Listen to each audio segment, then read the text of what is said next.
Assalamu alaikum everyone. Welcome to today's episode of আজকের agenda. আমাদের আজকের এপিসোডের টাইটেল ওষুধের নাম, কি যুক্তি, কার যুক্তি, সমাধান কি। আজকে আমাদের সঙ্গে আছেন প্যানেলিস্ট হিসেবে doctor Syed Abdul Hamid, professor, institute of health economics, university of Dhaka; doctor Rumana Haque, professor, department of economics, university of Dhaka and executive director, Ark foundation; Kaiser Kabir, CEO, Renata limited; Jyotirmoy Barua, Advocate, Bangladesh Supreme Court; Dr. Mushtaq Hussain, Public Health Expert; and Mohammad Mosaddeq Hussain, Senior Vice President, Bangladesh Associate of Pharmaceuticals Industries. Thank you so much and welcome to everyone to today's session. I now give the floor to Dr. Hossein Zillur Rahman, the moderator for today, to conduct the remaining session. Thank you.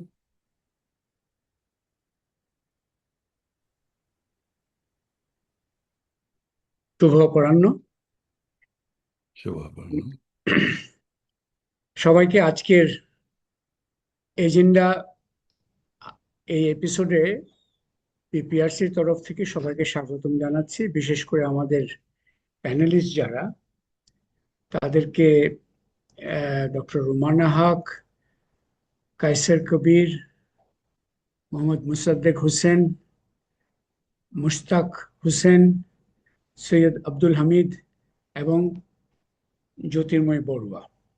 আজকে আমরা একটা গুরুত্বপূর্ণ বিষয় নিয়ে আলোচনা করতে চাই। আপনারা জানেন যে আমাদের ভোক্তা পর্যায়ে এই যে স্বাস্থ্য সেবার জন্য ঔষধের খরচটাই হচ্ছে সবচেয়ে বড় কম্পোনেন্ট। ওভার 60% স্বাস্থ্য খরচের এই ঔষধ থেকেই ঔষধের উপর নির্ভরশীল। সো সেজন্য ঔষধের দাম একটা আমাদের স্বাস্থ্যের জন্য গুরুত্বপূর্ণ বিষয়। এবং এটা আমরা জানি যে আমাদের যেহেতু স্বাস্থ্য বীমা সেই ধরনের কোনো ইয়ে নেই, তার জন্য ভোক্তা পর্যায়ের রোগীর পকেট থেকেই এই খরচটা বহন করতে হয়। তবে এটা সত্য যে আমাদের এই বিষয়টা নিয়ে নানা ধরনের আলোচনা আছে। আজকে আমরা একটা জোরালো আলোচনা করতে চাই এবং এটা আরো একটা প্রেক্ষিত আছে যে 2026 সালের ফেব্রুয়ারিতে একটি আইন করা হয়েছিল তৎকালীন ইন্টারিম গভর্নমেন্টের তরফ থেকে। ঔষধের এসেনশিয়াল ড্রাগ লিস্টটা নতুন একটা লিস্ট দেয়া হয়েছিল এবং প্রাইসিং সংক্রান্ত একটা ফর্মুলা দেয়া হয়েছিল। তো নির্বাচিত সরকার অবশ্য সেটাকে সেই পার্টিকুলার আইনটাকে আর নবায়ন করেননি। আমরা অবশ্য দেখার বিষয় আছে ভবিষ্যতে কি হবে।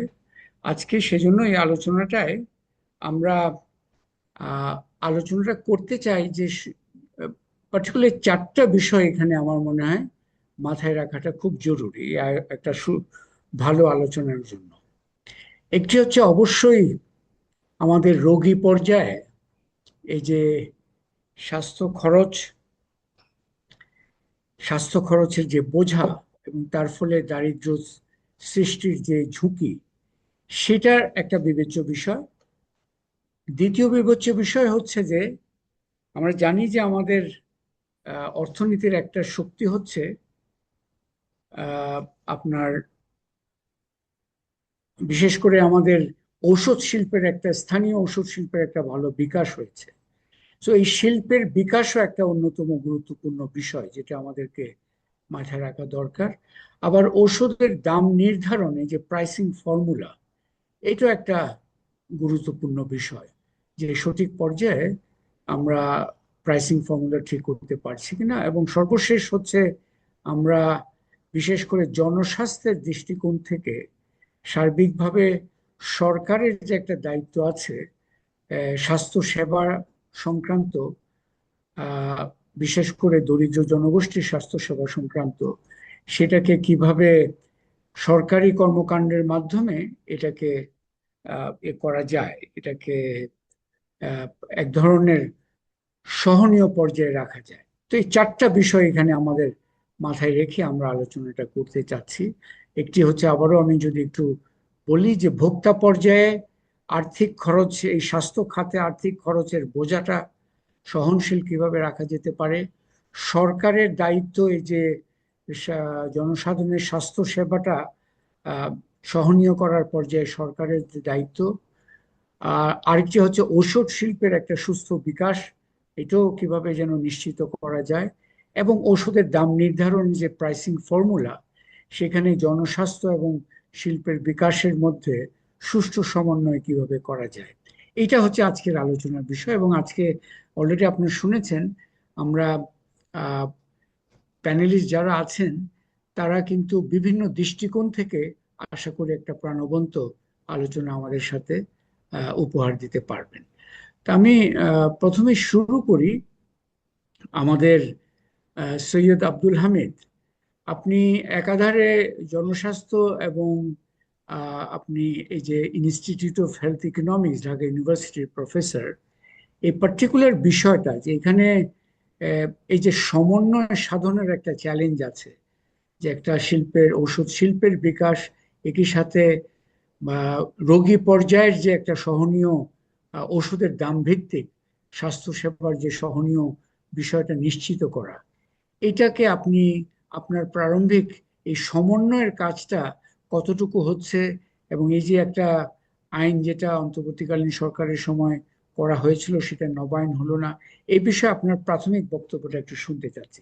সৈয়দ আব্দুল হামিদ, আপনার ইয়েটা যদি আনলক করতে পারেন ভিডিওটা, তাহলে আপনাকে আমরা দেখতেও পারবো, শুনতেও পারবো। Sir, thank you. Sorry sir, আমার একটু টেকনিক্যাল প্রবলেম আচ্ছা, হচ্ছে ভিডিওটা দেওয়ার ক্ষেত্রে। দিতে পারলে অসুবিধা আমি নেই। খুশি হতাম। আপনি আপনি আমরা কি স্যার প্রত্যেকে এক একটা স্লট পাবো নাকি একাধিক স্লট না, পাবো? আমরা আমরা বিভিন্ন, আপনি একসাথে সবকিছু বলার দরকার নেই, আমরা আচ্ছা, চাচ্ছি এটা একটা একসাথে বলা দরকার। আপনি আমি একটা, প্রারম্ভিক একটা ইয়ে করেন, এই যে আচ্ছা, প্রেমবাগ একটা বলুন, ঠিক সমন্বয় আছে। যে একমাত্রিক একটা বিষয় এখানে নেই, এবং বহুমাত্রিকের সমন্বয়ের চ্যালেঞ্জটা, এটা নিয়ে আপনি যদি একটু বলেন। Sir, thank you.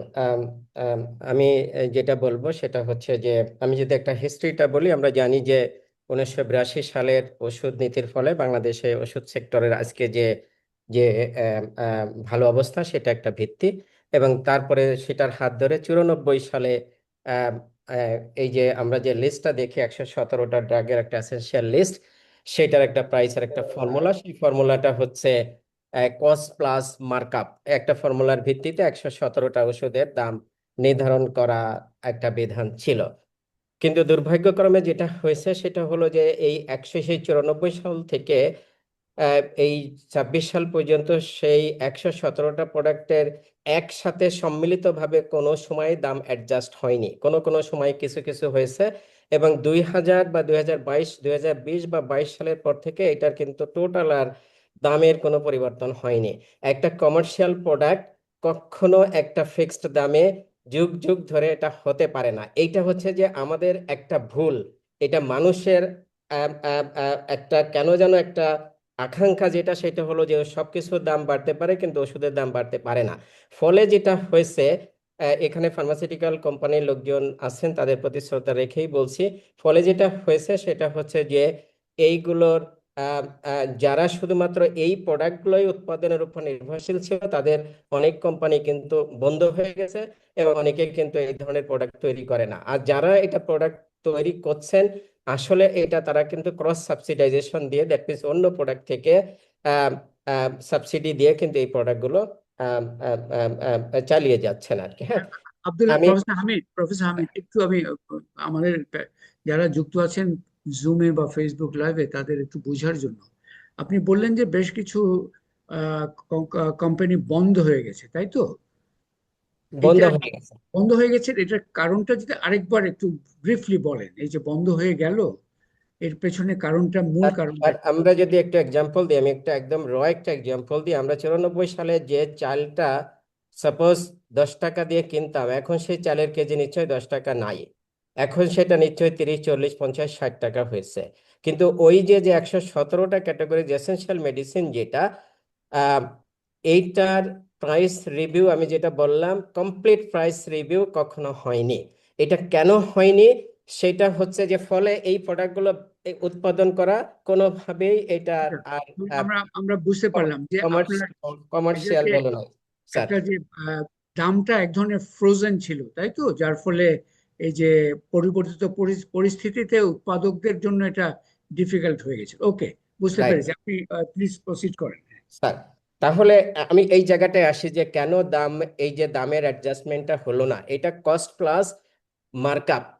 কস্ট মানে হচ্ছে কস্ট অফ প্যাকেজিং ম্যাটেরিয়ালস এবং cost of API raw materials. That means raw materials এবং প্যাকেজিং ম্যাটেরিয়ালস এর দাম একটা প্রাইসিং কমিটি আছে, তারা হিসাব করবে এবং তার সাথে একটা মার্কআপ, যেটা 1994 সালে এটা দিয়ে দেওয়া হয়েছিল। মার্কআপ মানে সেখানে আসবে প্রোডাকশন কস্ট, সেখানে আসবে investment, that means production cost including human resource, including utilities, including sir profit margin, tax, VAT, promotion, সবকিছু মিলে একটা মার্কআপ এটা নির্ধারণ করা ছিল এবং সেটা 82 স্যার। প্রফেসর, আমি আরেকটু আর আমাদের যারা দেখছেন তাদের সুবিধার্থে, আপনি বললেন যে একটা কমিটি এটার দেখার, এই যে কস্ট প্লাস মার্কআপ ক্যালকুলেট করার দায়িত্ব ছিল। এই কমিটির সম্বন্ধে একটু বলবেন, কারা এই কমিটি, কোথায়? এটা কি ডিএসডি এর কমিটি, বা একটু যদি ব্যাখ্যা দেন। স্যার এখানে কতগুলো কমিটি আছে, একটা হচ্ছে যে ড্রাগ অ্যাপ্রুভাল যারা দেয় এটা ডিসিসি বলে, ড্রাগ কন্ট্রোল কমিটি। আরেকটা আছে প্রাইসিং কমিটি আর কি। হ্যাঁ, প্রাইসিং কমিটি যিনি হেড ইনি হচ্ছে স্বাস্থ্য সচিব। একসময় যখন একটা ডিভিশন ছিল তখন ছিল স্বাস্থ্য সচিব, আর যখন আলাদা হয়ে গেল দুটো ডিভিশন 17 সালের পর থেকে, তখন এইচএসডির যিনি সচিব এটা হচ্ছে উনি এটার হেড। এখানে আরো অনেক এটা কি পুরোপুরি সরকারি একটা কমিটি, সরকারি সদস্যের কমিটি? সরকারি সদস্যেরই একটা কমিটি। আচ্ছা, এখানে ওই যে শিল্পের কোনো ইয়ে নাই, শিল্প কোনো প্রতিনিধি নেই? শিল্পের হয়তো আগে ছিল, কিন্তু এইটা এখনো যে কমিটি আছে আমি ঠিক খেয়াল করিনি, নতুন একটা কমিটি হয়েছে, সেখানেও গভর্নমেন্টের অংশগ্রহণটাই বেশি। এখানে গভর্নমেন্টের আছে, ডিজিডিআর আছে, আচ্ছা, that means Dhaka university pharmaceutical যে ফ্যাকাল্টি আছে সেখান থেকে আছে, মেইনলি গভর্নমেন্টের, এবং এটা যাতে হেড করে চেয়ার করে গভর্নমেন্ট, সেটা গভর্নমেন্টের কমিটি বলতে হবে আর কি। হ্যাঁ, সো ওকে। এখানে যেটা হয়েছে বিষয় যেটা, সেটা হচ্ছে যে সরকারের নেতৃত্বে যখন কোনো কমিটি থাকে, দ্যাট মিনস স্বাস্থ্য সচিব যখন কোনো কমিটি চেয়ার করেন, সঙ্গত কারণে সেই কমিটির মিটিংটা বসানো খুব কঠিন হয়ে যায়, কারণ উনি ব্যস্ত মানুষ। 2 নম্বরে যেটা, সেই কমিটি যদি কোনো প্রাইস অ্যাডজাস্টমেন্ট করে, কারণ প্রাইস অ্যাডজাস্টমেন্ট মানে এখানে প্রাইস বাড়বে, সেটাই সঙ্গত, তাহলে পরের দিন পত্রিকায় বড় বড় করে লেখা হয় যে সরকার ওষুধের দাম বাড়িয়ে দিয়েছে। সো এই যে পলিটিক্যাল ঝুঁকি, সেটা হচ্ছে যে এই নিতে চায় না এই কমিটি। ফলে এটারই এই যে যেটা বললাম যে এই প্রাইস রিভিউটা রেগুলার হয়নি, প্রাইস অ্যাডজাস্টমেন্টটা রেগুলার হয়নি। কিন্তু আমরা যদি বলি অন্য দেশ কি করেছে, আমরা যদি ইন্ডিয়ার দিকে তাকাই, তারা শুরুতেই যেটা করেছে সেটা হচ্ছে যে তারা একটা স্বতন্ত্র অথরিটি করেছে এই প্রাইস অ্যাডজাস্টমেন্টের জন্য, প্রাইস নির্ধারণের জন্য তারা একটা স্বতন্ত্র অথরিটি করেছে। ফলে একটা স্বতন্ত্র অথরিটি যখন করে, তারা সারা বছর তথ্যপত্র নিয়ে তারপরে তারা প্রাইস অ্যাডজাস্টটা করতে পারে, তাদের সেই ধরনের ক্যাপাসিটি আছে। আর আমাদের যেহেতু একটা কমিটি, সেই কমিটির তো আর আর রেগুলার আর কোনো সায়েন্টিফিক মানুষজন নাই যে তারা এই ধরনের জটিল তথ্যপত্রগুলো উৎপাদকদের কাছ থেকে নেবেন, সেটা অ্যানালিসিস করবেন, তারপরে সেটার দাম অ্যাডজাস্টমেন্ট করবেন। সো এখানে অনেকটা হয়ে গেছে, যেটা মানে এটা একটা কারণ, যেটা সেটা হলো যে এই যে দামের যে অ্যাডজাস্টমেন্টটা হয় না। ওকে, প্রফেসর হামিদ, তো আমরা একটা তো ইয়ে বুঝলাম। আমার আপনার কাছে আবারও আসবো। আমি কিন্তু আমি স্যার একটা কথা এখানে একটু বলে রাখি, সেটা হচ্ছে যে আমরা যে কমপ্লেইনটা করি বা যেটা আমরা বুঝি যে ওষুধের দাম দামের জন্য কিন্তু বাংলাদেশে এই যে আউট অফ পকেট পেমেন্টের যে বড় অংশ যাচ্ছে, সেটা না, এটা আমাদের ভুল আন্ডারস্ট্যান্ডিং। শুদ্ধ আন্ডারস্ট্যান্ডিং যেটা হওয়া উচিত সেটা হচ্ছে যে আমরা ওষুধ এখানে বেশি ব্যবহার করি। দ্যাট মিন্স আমাদের যে পরিমাণ ওষুধ দরকার তার থেকে বহুত গুণ ওষুধ আমরা ব্যবহার করি, ফলে ওষুধের কনজাম্পশন বেশি হওয়ার কারণে এইটা হচ্ছে যে আমাদের এই যে ওষুধের খরচটা যে আউট অফ পকেট পেমেন্টে বেশি হচ্ছে। ওকে, বুঝলাম। তা আপনি খুব পরিষ্কার করে দিয়েছেন যে আমরা কিছু জনসাধারণের মধ্যে কিছু ধারণা খুব প্রবলভাবে বিরাজ করছে, বাট তার পেছনে যে একটু সুষ্ঠুভাবে চিন্তা করা দরকার, যে আপনি যে আউট অফ পকেট এক্সপেন্সে মেডিসিন প্রাইস ছাড়াও এক্সেসিভ ইউজ অফ মেডিসিন, সেটারও একটা কারণে যে লোডটা হচ্ছে, সেটার কথা আপনি তুলে এনেছেন। আমি ইন্ডাস্ট্রির দুজন প্রতিনিধি এখানে আছেন, আমাদের বাংলাদেশ অ্যাসোসিয়েশন ফার্মাসিউটিক্যাল ইন্ডাস্ট্রির senior vice president mister Mosaddek Hossain আছেন, এবং খুবই নামকরা একটি ঔষধ প্রতিষ্ঠান, ঔষধ উৎপাদনকারী প্রতিষ্ঠান রেনাটা ফার্মাসিউটিক্যালস এর সিইও মিস্টার কায়সার কবির, উনিও আছেন। আপনাদের কাছে আসার আগে আমি একটু এই যে ভোক্তা পর্যায়ে যে যেটা এটা বোঝার বিষয়টা, আমাদের অর্থনীতিবিদ এই রুমানা হক আপনার কাছে একটু এই যে ভোক্তার উপর চাপের বিষয়টা আরেকটু যদি খোলাসা করেন, তারপরে আমরা ইয়েদের কাছে যাব, আমাদের ইন্ডাস্ট্রি অ্যান্ড আদার জনস্বাস্থ্য এক্সপার্টদের কাছে যাব। ডক্টর রুমানা হক। ধন্যবাদ স্যার। প্রথমেই আমাকে আমন্ত্রণ জানানোর জন্য কৃতজ্ঞতা জানাচ্ছি, এবং আজকে একটি যে ওয়েবিনার আয়োজন করা হয়েছে খুবই সময় উপযোগী। বিশেষ করে আমাদের যেই সাম্প্রতিক সময়ে দুটি দফায় আমরা দেখেছি যে আমাদের এসেনশিয়াল ড্রাগ লিস্ট এবং প্রাইসিং মেকানিজম ইন্টারিম গভর্নমেন্টের সময় পরিবর্তন করা হলো, যেটা আমাদের অনেক আশা জুগিয়েছিল, কিন্তু সম্প্রতি আমরা দেখলাম যে প্রসিডিউরাল কারণে সেটা আবার কিছুটা রহিত করা হয়েছে। তো সেই প্রেক্ষাপটে আমার মনে হয় যে আজকের আলোচনাটা খুবই গুরুত্বপূর্ণ। স্যার আমাকে যে প্রশ্নটা করেছেন সেটাতে আমি আসি। আমরা যে কথাগুলো বারবার বলি জানা সবারই, তবুও আবার আজকে একটু সুযোগ নিচ্ছি এটি আবার মনে করিয়ে দেওয়া আমাদেরকে, যে আমাদের দেশে ন্যাশনাল হেলথ অ্যাকাউন্ট, যেটা 2020 সালে করা হয়েছিল হেলথ ইকোনমিক্স ইউনিটে, তাদের তথ্য অনুযায়ী আমাদের দেশে বছরে আমরা প্রায় 37,000 কোটি টাকার একটু বেশি ওষুধ আমরা ভোক্তা পর্যায়ে ব্যবহার করি। এর মধ্যে প্রায় 35,000 কোটি টাকা ব্যক্তি তার নিজের পকেট থেকে ব্যয় করে। তার মানে আমরা বিপুল পরিমাণ অর্থ ওষুধের পিছনে ব্যক্তিগত পর্যায়ে আমরা খরচ করছি, 35,000 কোটি টাকা, আর সরকার থেকেও কিছুটা দেওয়া হচ্ছে। তো এখন ইডিসিএল এর আমরা যদি দেখি যে 20-21 অর্থ বছরে প্রায় 830,000 কোটি টাকা ইডিসিএল থেকে তখন দেওয়া হয়েছে। তো এখন এই যে ডক্টর রুমানা, 830, জি রুমানা একটু এই যে ইডিসিএল এর প্রসঙ্গটা এসছে একটু সবার বোঝার জন্য। ইডিসিএল হচ্ছে সরকারি একটি প্রতিষ্ঠান, এসেনশিয়াল ড্রাগ কোম্পানি লিমিটেড। জি তারা প্রডিউসার, তাই তো? তাদের জি প্রডিউস করার একটা বিষয় আছে। সো ওইটা একটু, এবং এটা তো এসেনশিয়াল কবে কবে নাগাদ স্থাপিত হয়েছে, এটা আপনার কোনো ধারণা আছে? এটা হ্যাঁ 1962 সালে আমার জানা মতে এই এসেনশিয়াল ড্রাগ কোম্পানি লিমিটেড, যেটা 1962 সালে আমাদের যে স্টেট ওন ফার্মাসিউটিক্যাল ম্যানুফ্যাকচারিং কোম্পানিগুলোকে প্রোটেকশন দেওয়ার জন্য, তাদের সুবিধার জন্য আসলে এই 1962 সালে এসেনশিয়াল ড্রাগ কোম্পানি লিমিটেডে এটা স্থাপন করা হয় আমার জানা মতে। আর আমি যেটা বলছিলাম 21-22 অর্থ বছরে ইডিসিএল 830 কোটি টাকার ওষুধ বিক্রি করে। 830 কোটি টাকা, আমি সঠিক তথ্যটা দেওয়ার চেষ্টা করছি আবারও। তো এখন আমাদের সেই প্রসঙ্গে আমি আসবো স্যার। তো আমাদের যেটা হয় যে ইডিসিএল এর মাধ্যমে একটা বড় অংশের ওষুধ কেনা হয় উপজেলা জেলা পর্যায়ের বা আমাদের কমিটি ক্লিনিকের বিভিন্ন যে ওষুধগুলো দেওয়ার, সেটা সরকারের যেই কস্ট সেন্টারগুলো আছে, আবার বলছি বিভিন্ন হাসপাতালগুলোর জেলা পর্যায় থেকে শুরু করে উপজেলায়, সেগুলোকে ডিস্ট্রিবিউট করা হয়। কিন্তু আমরা দেখি যে এই যেই পরিমাণ প্রয়োজন ওষুধের, সেই পরিমাণ কিন্তু আসলে এই হাসপাতালগুলোতে সরবরাহ সবসময় করা হয় না। এবং এটা অনেক বছর ধরে আমরা জানি যে প্রথম 10-15 দিন, ম্যাক্সিমাম 20 দিন পর্যন্ত হাসপাতাল ওষুধগুলো থাকে, তারপরে কিন্তু ওষুধগুলো আর পাওয়া যায় না। তো এই যে সরবরাহের স্বল্পতা, এটি একটি বিষয় যে ভোক্তার উপর এই ওষুধগুলো ব্যক্তিগত পর্যায় থেকে কিনতে হয়, এবং তাদের উপর একটা বাড়তি বোঝা তৈরি হয়। আরেকটি বিষয় স্যার, যে আমাদের নগর এবং গ্রামের যে স্বাস্থ্য ব্যবস্থাপনাটায় ভিন্নতা আছে, এটিও আমরা জানি।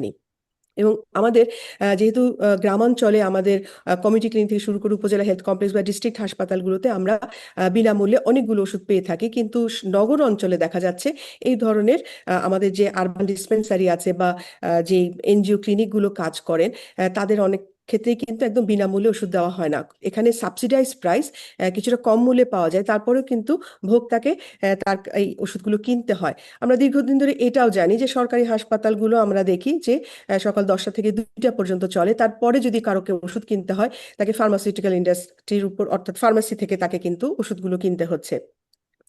আর আমাদের একটা ব্যক্তিগত পর্যায়ে কিন্তু আমাদের আসলে অ্যাওয়ারনেসের অভাব আছে, আমাদের জানার অভাব আছে।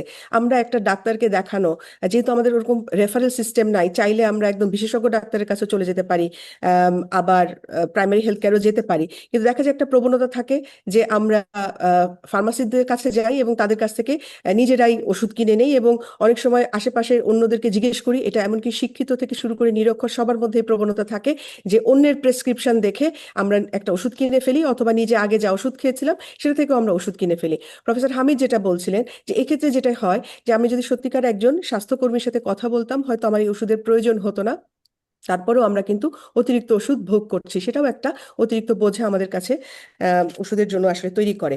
আমি আরেকটি তথ্য দেখছিলাম ডব্লিউএইচও এর একটি রিপোর্টে, যে আমাদের দেশে যে টোটাল যে ওষুধ আমাদের ব্যবহার করা হয়, তার 61% নারীরা ব্যবহার করেন এবং 39% পুরুষরা। তো এটাও একটা দেখার বিষয় যে এই যে নারীদের ভিতরে ওষুধ ব্যবহার করার প্রবণতাটা বেশি। অবশ্যই আমরা জানি যে নারীর একটি বিশেষ সময় আমাদের অবশ্যই ওষুধের প্রয়োজন হয়, এবং গর্ভকালীন সময় থেকে শুরু করে সন্তান জন্মদান, কিন্তু তারপরেও এত বিপুল পরিমাণ ওষুধ কি আসলে আদরে প্রয়োজন আছে কিনা, এটি হয়তো দেখার বিষয়।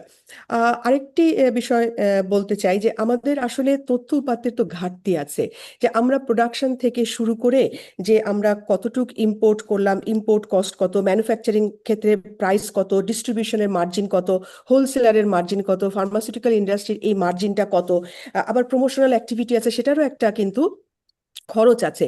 এই খরচগুলোর সম্পর্কে সঠিক তথ্য উপাত্ত কিন্তু সবসময় আমরা পাই না, যার কারণে আমরা হয়তো অনেক সময় ঢালাও ভাবে বলি যে ফার্মাসিউটিক্যাল ইন্ডাস্ট্রি তারা আসলে বেশি প্রফিট মার্জিন রাখছে, কিন্তু বিষয়টা তা না। একদম প্রোডাকশন থেকে শুরু করে ফার্মাসির মাধ্যমে বা যেভাবে কনজিউমারের হাতে আসা পর্যন্ত অনেকগুলো সাপ্লাই চেনের অ্যাক্টরকে পার হয়ে কিন্তু ওষুধ ভোক্তার হাতে আসে। তো এই কার কাছে কতটুকু প্রফিট মার্জিন আছে সেটা কিন্তু আমাদের জানা প্রয়োজন, এবং তখনই হয়তো রেগুলেশনটা আরেকটু ভালো হবে। আম, আর স্যার আমাকে কি আর আমি কি এই পর্যায়ে ঠিক কি আছে, এই পর্যায়ে একটু ইয়ে করি, তা আবারও নিয়ে আসবো। এবং আমি যারা প্যানেলিস্টদের বাইরে যারা যুক্ত আছেন তাদের জ্ঞাতার্থে বলছি যে এই পর্যায়ে ওপেন ডিসকাশনে আমরা পরে আসব, তখন আপনারা কিছু বলার সুযোগ পাবেন। এই পর্যায়ে আমরা শুধু প্যানেলিস্টদের বক্তব্যটাই আপাতত শুনছি। আমি এবারে আসতে চাই ঔষধ শিল্পের প্রতিনিধি, Bangladesh association of pharmaceutical industries এর senior vice president mister Mosaddek Hossain. আপনি তো শুনলেন এই বিষয়গুলো, এবং আমাদের আপনিও বুঝতে পারলেন যে আমরা একই সাথে দুটা বড় ধরনের উদ্দেশ্য আমাদের সমন্বয় করা দরকার। একটা হচ্ছে একটা দেশীয় শিল্পের সুস্থ বিকাশ, আর একটা হচ্ছে ভোক্তা পর্যায়ের যে স্বাস্থ্য খরচের ঝুঁকিটা সহনীয় পর্যায়ে রাখা। এই প্রেক্ষিতে আপনাদের ইন্ডাস্ট্রি দৃষ্টিকোণ থেকে আপনার বক্তব্যটা শুনতে চাচ্ছি। আচ্ছা, মোসাদ্দেক হোসেন। আসসালামু আলাইকুম সবাইকে, আন্তরিক শুভেচ্ছা। বিশেষ করে পাওয়ার অ্যান্ড পার্টিসিপেশন রিসার্চ সেন্টারকে ধন্যবাদ যে এই একটা ওয়েবিনার আয়োজন করা এবং আমাকে ইনভাইট করার জন্যে কৃতজ্ঞতা প্রকাশ করছি। তো অলরেডি বিজ্ঞ প্যানেলিস্টদের থেকে, বিশেষ করে আমাদের শ্রদ্ধেয় প্রফেসর সৈয়দ আব্দুল হামিদ এবং প্রফেসর রোমানা হক, ওনাদের থেকে তো আমরা বক্তব্য শুনলাম। আর আপনিও সবচেয়ে গুরুত্বপূর্ণ যে কয়েকটা বিষয় আপনি উল্লেখ করেছেন, যার ভিতরে আমরা আজকের আলোচনা যদি আমরা সীমিত রাখি তাহলে হয়তো আমরা একটা জায়গায় পৌঁছাতে পারবো, যে আসলে আমাদের দেশে ঔষধের পরিস্থিতি কী। আমরা যদি একটু তাকিয়ে দেখি, আজকে আমরা এখানে যারা উপস্থিত আছি সবাই সুস্থ আছি, সবল আছি, এবং আমার বিশ্বাস সবাই বাংলাদেশের ওষুধ খেয়েই ভালো আছেন। কেউ বিদেশি ওষুধ আনতে হয় না। আমি নিজে 6টা ওষুধ খাই দৈনিক, আর 2 বেলায়। আমি প্রত্যেকটা ওষুধ আমার তৈরি করা ওষুধই আমি খাচ্ছি। এর যে মানটা, এইটা হলো সবচেয়ে গুরুত্বপূর্ণ ব্যাপার। আমাদের ওষুধের মানটা আমরা বজায় রাখতে পেরেছি কিনা, এবং সেটা সরকারি সহায়তার জন্যই সম্ভব হয়েছে। এটা কিন্তু আমাদের ভুলে গেলে হবে না যে আমরা শুধু ইন্ডাস্ট্রি একা না, আমরা জনগণের আস্থা এবং সরকারের যে মানে সুচিন্তিত বিভিন্ন ধরনের পলিসি ম্যাটার্সের জন্যই কিন্তু আজকে আমরা একটা পর্যায়ে উন্নতি হয়েছি, যেখানে বাংলাদেশের ঔষধ শিল্পে 98% অফ দ্য কান্ট্রিজ রিকোয়ারমেন্ট আমরা ওষুধ শিল্প থেকেই আমরা সরবরাহ করছি। এবং এখানে যে কোনো রোগ, যেটা যত কঠিনই হোক না কেন, তার যে ট্রিটমেন্টের জন্য যে ওষুধ দরকার বাংলাদেশে সেটা তৈরি হচ্ছে। সেটা HIV এইডসই হোক, ক্যান্সার হোক, অথবা ম্যালেরিয়া হোক, অথবা যক্ষ্মা হোক, যে কোনো ওষুধ আপনি বলেন, বাংলাদেশি কোম্পানিরা নিজেরা সক্ষম অত্যন্ত উন্নত মানের ওষুধ তৈরি করার জন্য ব্যবস্থাপনা আছে, নলেজ আছে, টেকনিক্যাল পিপুল আছে, ফার্মাসিস্ট আছে, মাইক্রোবায়োলজিস্ট আছে, সবাই মিলেই কিন্তু আমরা একসাথে এই ওষুধ উৎপাদন, এবং জনগণের আস্থাটা কিভাবে আসছে, আমাদের প্রেসক্রিপশন হতে পারে প্রেসক্রিপশনে কম বেশি, যেটা সৈয়দ আহমেদ স্যার বলছেন, সেটা আমরা কিছুটা হলেও মনে করতে পারি ওটার একটা সার্ভে হতে পারে, এবং এর জন্য যারা মেডিকেল প্রফেশন আছে ওনারা ভালো কমেন্ট করতে পারবে, আমরা বলবো না সে ব্যাপারে। কিন্তু আমরা এটা বলতে পারি যেই ওষুধ যাকে দেওয়া হয়েছে তার যে ট্রিটমেন্ট আউটকামটা সেটা আমরা মনিটর করি, এবং ক্লিনিক্যাল ফাইন্ডিংস হলো আমাদের গুরুত্বপূর্ণ। তো সেইটার বিষয়ে আমি শুধু একটা জিনিস বলবো, অবশ্যই ভোক্তাকে আমাদের চিন্তা করতে হবে যেন ভোক্তা তার অ্যাবিলিটির ভিতরে যেন ওষুধটা পায়। এটা যেরকম ট্রু, বাট সেই ভোক্তাদের ব্যাপারে কিন্তু রাষ্ট্রীয় একটা দায়িত্ব আছে। যারা আজকে ওষুধ কিনতে পারে না তাকে আমি ওষুধ কম দামে দিব এবং একদম দিব না, সেটা তো হতে পারবে না। আমাকে ওষুধ কিনে তাদেরকে সরবরাহ করতে হবে। একটা পরিসংখ্যান আপনারা দেখলেন যে ইডিসিএল আজকে 820 কোটি টাকা অথবা 1000 কোটি টাকা অথবা 1500 কোটি টাকার ওষুধ তারা তো একটা রিজনেবল প্রাইসে দিবে, তারা তো প্রফিট করছে না। তো whatever they are supplying, that will contribute directly, যদি আমরা কস্ট ধরে নেই তাহলে ওই দামেরই ওষুধ তারা দিয়েছেন। এটাও কিন্তু এনাফ না। বাংলাদেশে যদি আজকে আমরা বলি, এই সরকার কিন্তু অলরেডি এই বাজেটে প্রচুর একটা সংস্থান রেখেছেন যাতে ওষুধ কিনে প্রত্যেকটা উপজেলায় হেলথ কমপ্লেক্সকে বড় করা হচ্ছে, ডাক্তার দেওয়া হচ্ছে। 50 বেডের হসপিটাল আর থাকবে না, সব 150 বেডের হবে। সেখানে ডাক্তার বাড়বে, রুগী বাড়বে। রুগীরা মোসাদ্দেক আজকে হোসেন, কিন্তু বিভিন্ন মোসাদ্দেক জায়গায়, হোসেন, আচ্ছা হ্যাঁ সরি, হ্যাঁ আমি হয়তো হ্যাঁ, একটু না না করে না বলছি না, না, কথা। কোনো সমস্যা নেই, আমি জাস্ট একটু বোঝার জন্য আপনাকে। সো আপনি যেভাবে বলছেন, আপনি কি কোনো শিল্পের বিকাশে কোনো সমস্যা দেখছেন না, এটা না, ঠিক আছে, বলছেন? ওটা আমি আসতেছি।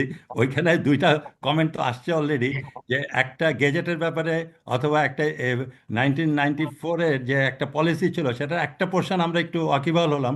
আর একটা গুরুত্বপূর্ণ পোর্শন ছিল যে এই যে 117টা ওষুধের বাইরের ওষুধের মূল্যটা নির্ধারণ করবে কারা, কম্পিটিশনের মাধ্যমে যারা ম্যানুফ্যাকচারার্স ওনারা নির্ধারণ করবেন, এবং সেই অনুযায়ী আমরা সার্টিফিকেশনটা নিতাম ওষুধ শিল্প ডাইরেক্টর জেনারেল ড্রাগ অ্যাডমিনিস্ট্রেশন থেকে। সেই সার্টিফিকেশনের উদ্দেশ্য ক্লিয়ার, যে আমরা যে ভিএটি দিব, গভর্নমেন্টের কিন্তু ওষুধের উপর 17.5% ভিএটি আছে। তো এই ভিএটিটা কিন্তু আমরা দিচ্ছি একদম, মানে ওষুধ বের হওয়ার মাত্রই আমাদের ভিএটিটা পরিশোধ করতে হয়। তার জন্য আমাদের একটা সার্টিফিকেট দরকার, যেটা আমরা ওষুধ প্রশাসন থেকে নিয়ে থাকি। কিন্তু ওষুধের সেই মূল্যটা নির্ধারণ করার দায়িত্বটা দেওয়া হয়েছিল ওষুধের কোম্পানিগুলোর কাছে, এই 117টার বাইরে। তো সেইখানে যেটা হয়েছে, ডেফিনেটলি দুইটা জিনিস কিন্তু আমরা খেয়াল রাখতেই হবে। এই শিল্পের বিকাশের জন্য কিন্তু এই এই যে 1994 সালের যে অধ্যাদেশ বলবো না, তখনকার সময় যে গভর্নমেন্টের যে ডিসিশনটা ছিল সেটা কিন্তু খুবই উপযোগী ছিল এবং হেল্প করেছে in creating the environment to invest in the pharmaceutical sector. এবং যার কারণে আজকে ওয়ার্ল্ডের লিস্ট ডেভেলপ কান্ট্রি বাংলাদেশের মতো অবস্থান কারণে অনেকের ক্যাপাসিটি আছে, কিন্তু এই ধরনের ঔষধ শিল্প যেটা দিয়ে আমরা মানসম্পন্ন ওষুধ তৈরি করতে পারবো সেই ক্যাপাসিটি বিল্ড আপটা হয়নি। আজকে যদি আমরা বিভিন্ন দেশের দিকে তাকায় থাকি, তাদের গভর্নমেন্টের পলিসি ডিসিশনের কারণে তারা এগিয়ে আসতে পারেনি, যার কারণে তারা এসে বাংলাদেশ থেকে ওষুধ নিয়ে যাচ্ছে কোয়ালিটির জন্য। তা আপনি যেটা বললেন সেটার সাথে আমি কিছু, গত কিছুদিন ধরে একটা স্থবিরতা বিরাজ করছে, বিশেষ করে ইন্টারিম গভর্নমেন্টের টাইমেও আমরা কোনো প্রাইস অ্যাডজাস্টমেন্ট পাইনি। আর হামিদ স্যার তো বললেনই, তার আগেও এই 117টা ড্রাগের ব্যাপারেও কোনো প্রাইস অ্যাডজাস্টমেন্ট হয়নি, মাঝখানেও কোনো প্রাইস অ্যাডজাস্টমেন্ট। তার কারণে হয়েছে কি, ওষুধ শিল্পে একটা স্থবিরতা চলে এসছে, এবং কিছু কিছু ওষুধ আজকে পাওয়া যাচ্ছে না। আমি সিম্পল একটা উদাহরণ দিই। গতকাল আমার একজন পেশেন্ট, আমার বন্ধু, 85 ইয়ার্স এজ, উনি একটা মোনোকার্ড বলে একটা ওষুধ 10 মিলিগ্রাম উনি বাজারে খুঁজে পাচ্ছে না। আমি নিজে, ফার্মেসি আছে আমার, আমি ফার্মেসিতে চেক করলাম, ওরা বললো 3 মাস ধরে এটা সাপ্লাই নেই। তো এই যে এখন একটা ওষুধ সাপ্লাই নেই কেন, এটা ওই অ্যাসেনশিয়াল ড্রাগ লিস্টের ভিতরে আছে, সুতরাং এটা এখন নেগেটিভ মার্জিন তৈরি হচ্ছে না।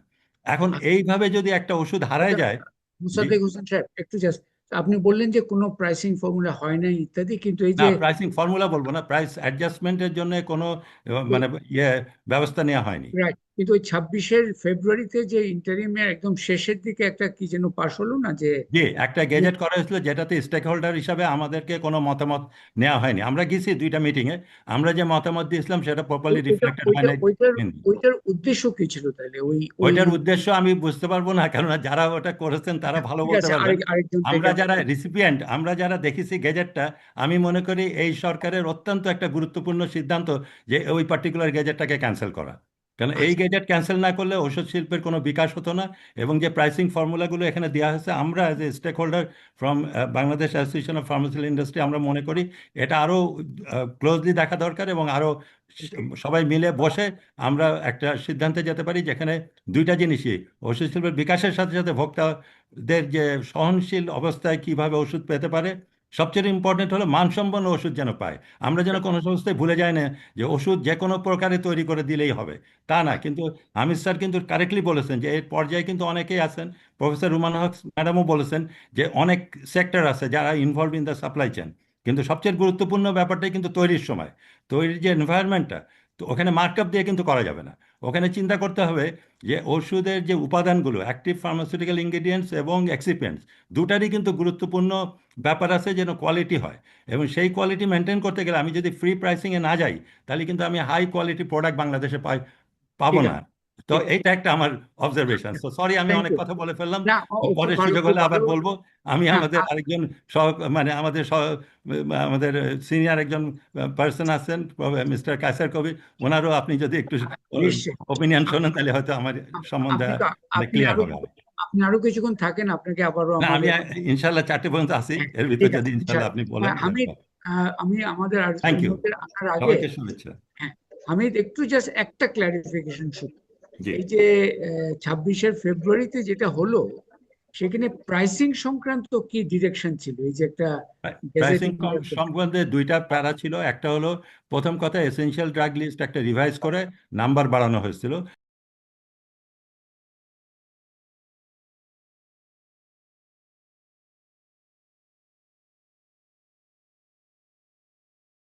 সেটার জন্য একটা প্রাইসিং ফর্মুলা দেওয়া হয়েছিল। আরেকটা বলা হয়েছিল যে এর বাইরে যে প্রোডাক্টগুলো থাকবে তার জন্য আরেকটা প্রাইসিং ফর্মুলা দেওয়া হয়েছিল। তাহলে এই ওটা দুটো দেয়া হয়েছে। জিনিস ওইখানে উল্লেখ ছিল, কিন্তু সেটার বাস্তব ভিত্তিক ব্যাপারে আমাদের একটু সন্দেহান আছে আর কি। ওকে, ঠিক আছে। ওকে, সো আমি এখন কাছে কেবল আপনার কাছে একটু পরে আসবো, কারণ আপনি একটা ভালো আমি দেখলাম এই বিষয়ে আপনি একটা লেখাও লিখেছেন। আমি আমাদের মোহাম্মদ মুশতাক হোসেন, উনি পাবলিক হেলথ এক্সপার্ট। মানে এটার তো একটা গুরুত্বপূর্ণ পাবলিক হেলথ ডাইমেনশন আছে পুরো বিষয়টাই, যে ওষুধের দাম, সার্টিফিকেশন, যে দামের পেছনে মানটাও খুব গুরুত্বপূর্ণ, আবার সহজলভ্যতাও গুরুত্বপূর্ণ। রুমানা হক যেটা বললেন যে পাবলিক হসপিটালে সাপ্লাই গ্যাপ আছে, আমাদের যে ইডিসিএল এর সক্ষমতার একটা বিষয় আছে। তো এই পাবলিক হেলথ দৃষ্টিকোণ থেকে এই পুরো বিষয়টা, ওষুধের দামের ভেতর থেকে যে আরো অনেকগুলো বিষয় আসলো। মুশতাক হোসেন, আপনি তো অনেকদিন ধরে জনস্বাস্থ্য নিয়ে কমেন্ট করছেন, লিখছেন, কাজও করেছেন। আপনার প্রারম্ভিক বক্তব্যটা একটু শুনতে চাচ্ছি। জি, ধন্যবাদ আমাকে আমন্ত্রণ জানাবার জন্য, এবং আমরা সহ প্যানেলিস্ট সবাইকে আমার শুভেচ্ছা। সাংবাদিক ভাই বোনেরা আছেন এবং আরো অনেকে আছেন হয়তো যারা শুনছেন। আমার প্রথম মন্তব্য হচ্ছে 2026 সালের যে সিদ্ধান্ত, অত্যাবশ্যকীয় ওষুধের তালিকার পুনর্নির্ধারণ এবং মূল্য নির্ধারণের যে একটা পদ্ধতি গাইডলাইন দিয়েছে, এটা যদিও বিশ্ব স্বাস্থ্য সংস্থার যে এসেনশিয়াল ড্রাগ লিস্ট তার অর্ধেকের মতো, এবং আমরা চেয়েছিলাম যারা জনস্বাস্থ্য নিয়ে কাজ করি বিশ্ব স্বাস্থ্য সংস্থার অনুরূপ, এবং বাংলাদেশের প্রেক্ষিতে আরো কিছু ঔষধ এর মধ্যে অন্তর্ভুক্ত করা হোক। এবং মূল্য নির্ধারণের বিষয়টা সেখানে এরা বলেছে যে কথাটা 94 সাল থেকে আলাদা। এটা ঠিকই, যেটা মোসাদ্দেক ভাই বলেছেন। তো এখানে একটা ঠুনকো অজুহাতে যে স্টেক হোল্ডারদের সঙ্গে আলাপ করা হয়নি, কথাটা ঠিক না। ওই স্টেক হোল্ডারদের, বিশেষ করে ঔষধ শিল্প মালিক যারা, তাদের মতামত প্রতিফলিত পুরোটা হয়নি, হয়তো হতে পারে। এই অজুহাতে আপনি পুরো জিনিসটাকে কেচে দিবেন, বাতিল করে দিয়ে পুরা ঔষধের বাজারটাকে খোলা বাজারে নিয়ে যাবেন, যেখানে প্রতিযোগীদের চাইতে মানে কি সিন্ডিকেট হয়, শুধু ওষুধের না, সব জায়গায় চাল ডাল সব থেকে শুরু করে। সেখানে এটা একেবারেই পশ্চাৎমুখী পদক্ষেপ হয়েছে, আচ্ছা, রোগী বিরোধী পদক্ষেপ হয়েছে, জনস্বাস্থ্য বিরোধী পদক্ষেপ হয়েছে।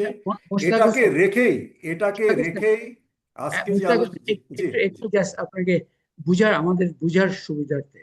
তো আপনি এই যে 26শে ফেব্রুয়ারিতে যেটা হলো, সেটা মানে আপনার দেশে যেটা বুঝলাম যে এসেনশিয়াল ড্রাগের লিস্টটা আরো সম্প্রসারণ করা হয়েছিল, তাই তো? জি। সেটা একটা একটা পার্ট ছিল আর কি। কিন্তু প্রাইসিং ফর্মুলাটা কি সঠিকভাবে হয়েছিল? আপনি কি ওটার ব্যাপারে আপনার মতামতটা জানতে চাচ্ছি। সেটা আলোচনার অপেক্ষা রাখে। আমি এই বিষয়ে অর্থনৈতিক বিশেষজ্ঞ না, আমি জনস্বাস্থ্য প্লাস সেটা ভোক্তাও তো বটে। এটা হ্যাঁ তো অত্যন্ত সেটা গুরুত্বপূর্ণ একটা সেটা বিষয়। সেটা সে যতটুকু হয়েছে সেটা 94 সাল থেকে একটা অগ্রগতি। আমি যতটুকু জানি যে এখানে আচ্ছা, 4 বছর সময় দেওয়া হয়েছে সর্বনিম্ন বাজারে যে ঔষধ এবং সর্বোচ্চ বাজারে যে ঔষধের মূল্য তার মাঝামাঝি একটা গড় হিসাবে করতে বলা হয়েছে এবং সেটাকে ধাপে ধাপে 4 বছরে সেটা কার্যকরী করার জন্য বলা হয়েছে। এটা তো আমার কাছে যথেষ্ট যৌক্তিক মনে হচ্ছে। তারপরেও যদি কোনো কথা থাকে আপনি স্টেক হোল্ডারদের সঙ্গে কথা বলে আহ, সব সাধারণ মানুষের সঙ্গে কথা বলে আজকে যে আলোচনা জিলুর ভাই করছেন এই সমস্ত আলাপ আলোচনা লেখালেখি হচ্ছে তার মাধ্যমে আপনি সেটাকে সংশোধন সংযোজন পরিবর্তন যাই বলি না কেন সেটা করা যেত। কিন্তু যেইটা এই একেবারে কলমের এক খোঁচায় বাতিল করার মধ্য দিয়ে কোনো আলোচনা না করে যে স্টেক হোল্ডারদের সঙ্গে আলোচনার কথা মোসাদ্দেক ভাই বললেন, এই যে আপনার 26-এ যে এইটা সিদ্ধান্ত করা হলো এটা কার সাথে আলোচনা করে বাতিল করা হলো? এটা বা এটা এটা তো কারোর সঙ্গে আলোচনা করে বাতিল না করা হয়নি। হ্যাঁ, এখানে আমি এখানে বলি আমরা কিন্তু এটার না, ভিতরে এই- ইনভলভ এই- ছিলাম। হ্যাঁ মুস্তাক আপনারা হোসেন সাহেব, আপত্তি করেছেন। একটু না, হ্যাঁ, এখন মুস্তাক হোসেন, স্টেক জি মুস্তাক জি হোসেন, বলুন। জি আমরা বুঝলাম যে আপনি যেটা বলছেন যে এই যে 26-এর যেটা করা হলো তার একটা উদ্দেশ্য ছিল যে এসেনশিয়াল ড্রাগের লিস্টটা বাড়ানো, এটার প্রয়োজন ছিল ডব্লিউএইচওর রেকমেন্ডেড একটা লিস্টের দিকে মাথায় রেখে। প্রাইসিং ফর্মুলা নিয়ে সমস্যা ছিল বা সেটা নিয়ে আরো, এবং এটা বাতিল করা উচিত হয় না, এটা হয়তো নতুন করে এটা আলোচনার একটা প্রয়োজন হতে পারে। কিন্তু আপনি as a public health expert, আপনাকে ওইটা আমরা বুঝলাম অ্যাকচুয়ালি যে এটার এই বিষয়টা এটা হয়তো আহ, মানে যেইভাবে দ্রুততার সাথে এটা হলো আরো আলোচনার হয়তো প্রয়োজন ছিল। কিন্তু তারপরেও মূল যে সমস্যা, এই যে প্রাইসিং ফর্মুলা যাতে সঠিক হয়, একই সাথে ওষুধ শিল্পের বিকাশ এবং ভোক্তা পর্যায়ে সহনীয় যে আর্থিক খরচ। কিন্তু আপনাকে আমি একটু তাহলে মোশতাক হোসেন, আপনাকে ওটা বলবো এটার উপর একটু বলার জন্য যে মানে একটা পার্ট হচ্ছে ওষুধের দাম যাই থাকুক, মানে রাষ্ট্রের একটা তো দায়িত্ব আছে পাবলিক হেলথকে এনশিওর করা। পার্টিকুলারলি রুমান হক যেটা বললেন, পাবলিক হসপিটালস গুলোতে আমাদের মেডিসিন সাপ্লাইয়ের একটা গ্যাপ আছে। ইডিসিএল সংক্রান্ত আপনার যদি কোনো মতামত থাকে, কারণ ওটা তো একটা গুরুত্বপূর্ণ প্রতিষ্ঠান হতে পারে সরকারের, যে বাজারের ডাইনামিক্স একটা আছে, আরেকটা হচ্ছে যে ভোক্তা পর্যায়ে যেন বোঝাটা না হয়। এই জায়গায় আপনার একটু মতামতগুলো শুনতে চাচ্ছি, মোস্তাক হ্যাঁ, হোসেন। এইখানে একেবারে সঠিক ফর্মুলা তো ধরেন সবার সঙ্গে আলাপ করে আসবে।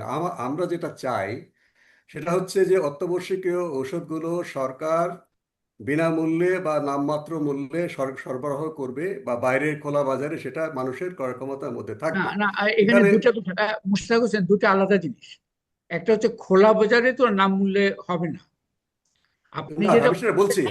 সরকার সরকার নিজস্ব যে সাপ্লাই চেইন, এই যে সিএমএসডির মাধ্যমে পাবলিক হাসপাতালে যেটা সরবরাহ করেন, সরকার নিজে কিনবে, কিন্তু এটা ইয়েতে দিবে, এই যে আহ, জনসাধারণ পর্যায়ে এটাকে অনেকটা ভর্তুকি দিয়ে দিবেন।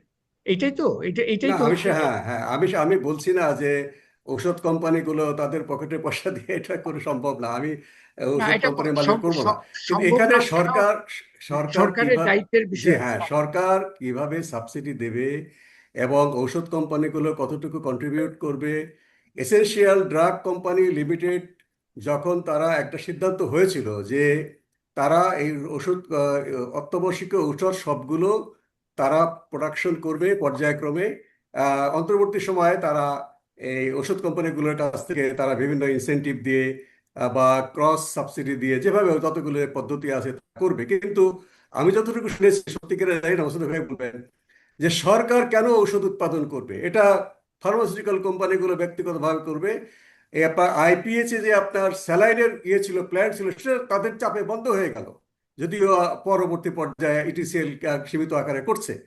সরকার যদি ঔষধ উৎপাদন করতে আপত্তি থাকে আপনার ফার্মাসিউটিক্যাল কোম্পানি, তাহলে তাদের সাথে সরকারকে একটা বোঝাপড়ায় আসতে হবে বা তাদেরকে আসতে হবে কিভাবে এই অত্যাবশ্যক মোস্তাক হোসেন, ঔষধগুলো দেওয়া যাবে।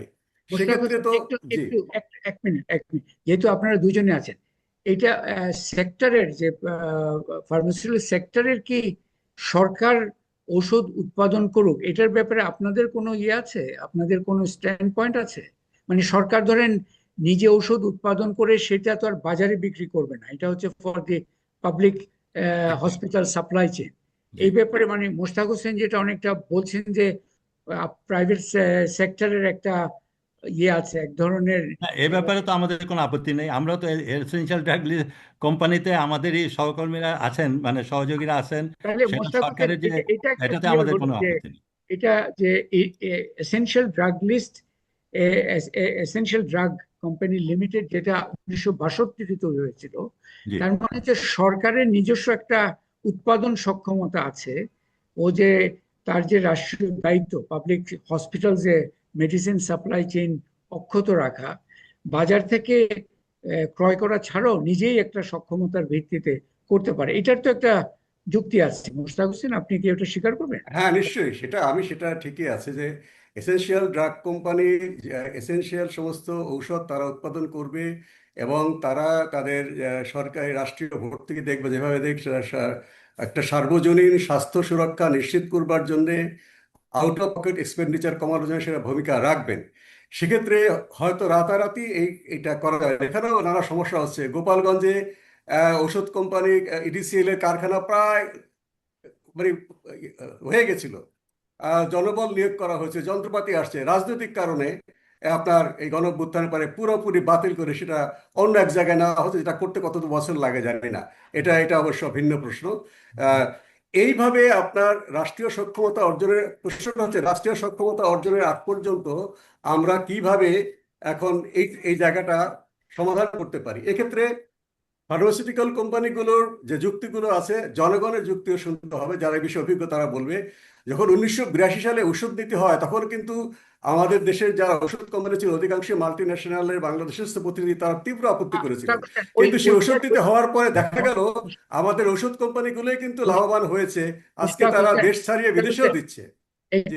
একটু আপনি এই ইতিহাসটা আমরা মোটামুটি জানি। তো আপনার ইয়েটা আমি মোটামুটি বুঝতে পারলাম যে এখানে এই যে 26শে ফেব্রুয়ারির যে গেজেট, এটা তাড়াহুড়া করে আপনার বাতিল করাটা এটা সঠিক হয়নি, এটা আপনি যেটা বলতে চাচ্ছেন। কিন্তু এখানে আমরা আবারও, আপনিও ইয়ে করলেন যে প্রাইসিং ফর্মুলা নিয়ে, ওটা আপনি হয়তো পুরোপুরি ওটা দেখেননি।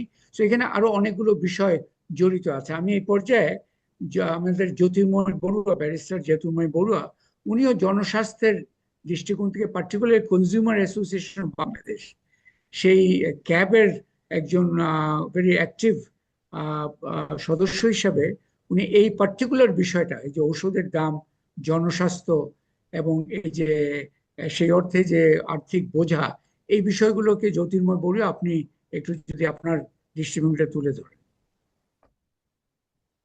ধন্যবাদ স্যার। আম, আমি একটু পেছন থেকে শুরু করতে চাই, কারণ আলোচনাটা আগাচ্ছে একটা ভিন্ন আঙ্গিকে, যেখানে আমার কিছু অবজারভেশন আলাদা করে আছে।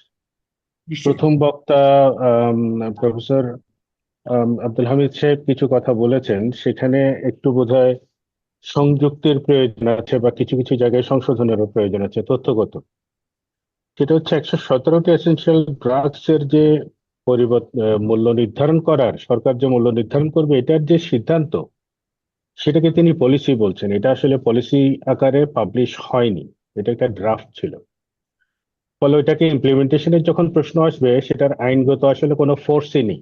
117টা যে ওষুধ নির্ধারণ করবে, সেটার আইনগত কোনো ফোর্স নেই, কারণ এটা কোনো গেজেট আকারে কোথাও কোনো দিকেই, নোটিফিকেশন আকারেও কোথাও পাবলিশ হয়নি। এটা একটা ড্রাফট পর্যায়ে ছিল, যেটাকে অনেকে অনুসরণ করেছে হয়তো সে সময়।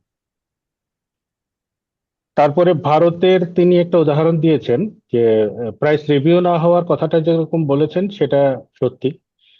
সেটাকে যদি আমি 117টার লিস্টের কথা বলি, যদিও আমার এখানে অন্য বক্তব্য আছে, সেটাই যাওয়ার আগে যেটা বলি, উনি ভারতের যেটার উদাহরণ বললেন, 1997 সনে এনপিপিএ, ন্যাশনাল প্রাইসিং এর যে অথরিটি করা হয়েছে, তারা যে পদ্ধতিগুলো অনুসরণ করে বা যেভাবে আগায়, বাংলাদেশে আসলে সেভাবে কোনো কিছুই হয়নি। ফলে ওই উদাহরণটাও আমাদের জন্য হয়তো অনুসরণীয়, কিন্তু আমাদের বাংলাদেশের পরিস্থিতিটা তো আসলে ভারতের চাইতেও কিছুটা ভিন্ন। উনি যে কস্ট প্লাস এবং মার্কআপের মূল্য নির্ধারণ যে প্রক্রিয়াটার কথা বলছেন, সেখানেও একটু সমস্যা আছে। সেখানে আমরা আমাদের ভোক্তাদের জায়গা থেকে দাবিটা হলো আসলে cost base, not cost plus. Cost plus হলে আসলে দাম বাড়বে। এখন আমি একটু পুরনো ওনার এই রিপ্লাই জায়গা থেকে বাদ দিয়ে আমি আমার মতো করে একটু বিষয়টাকে বুঝিয়ে বলার চেষ্টা করি। মূল্য, আপনার যে টোটাল 4টা ক্রাইটেরিয়ার কথা বলেছেন স্যার, সেই 4টার মধ্যে একটা গুরুত্বপূর্ণ বিষয় হচ্ছে আসলে মূল্য নির্ধারণ, যেটা 4 নাম্বার পার্ট হিসেবে আপনি বলেছেন। এইটার উপরে অন্যান্য যে সমস্ত ইস্যুগুলো, কোম্পানি, উৎপাদন, মান, এই বিষয় সেগুলো, উৎপাদনের পরিবেশ, এগুলো তো অবশ্যই গুরুত্বপূর্ণ বিষয়, কিন্তু ভোক্তা পর্যায়ে যখন আমি চিন্তা করব তখন আমার জন্য কিন্তু মূল্য নির্ধারণের যে প্রক্রিয়া, সেটা আসলে কিরকম। আমাদের জনগণের আসলে কোন রকমের ক্ষমতায়ন 1982 সালের ওষুধ নীতির সময় থেকেই যদি আমরা ধরি, তাহলে কোনোভাবে হয়েছে কিনা আইনের মধ্যে। জনগণের ক্ষমতায়ন বলতে আমি বলছি জনগণ আসলে সিদ্ধান্ত গ্রহণ করতে পারবে সেই রকমের কোনো সুযোগ সুবিধা আইন বা অন্য কোনো পলিসির মাধ্যমে হয়েছে কিনা, সেটা কিন্তু উত্তর হচ্ছে না, হয়নি। আমরা জাতীয় ওষুধ নীতি পাওয়ার পরে 1982 সনে আহ, আমাদের 40 সনের একটি আইন আছে 1940-এর, সেটা হচ্ছে আমাদের ড্রাগস অ্যাক্ট 1940। সেটার পরবর্তীতে আপনার ড্রাগ কন্ট্রোল অর্ডিন্যান্স বলে 1982 সনে একটি আলাদা করে অর্ডিন্যান্স হয়েছিল।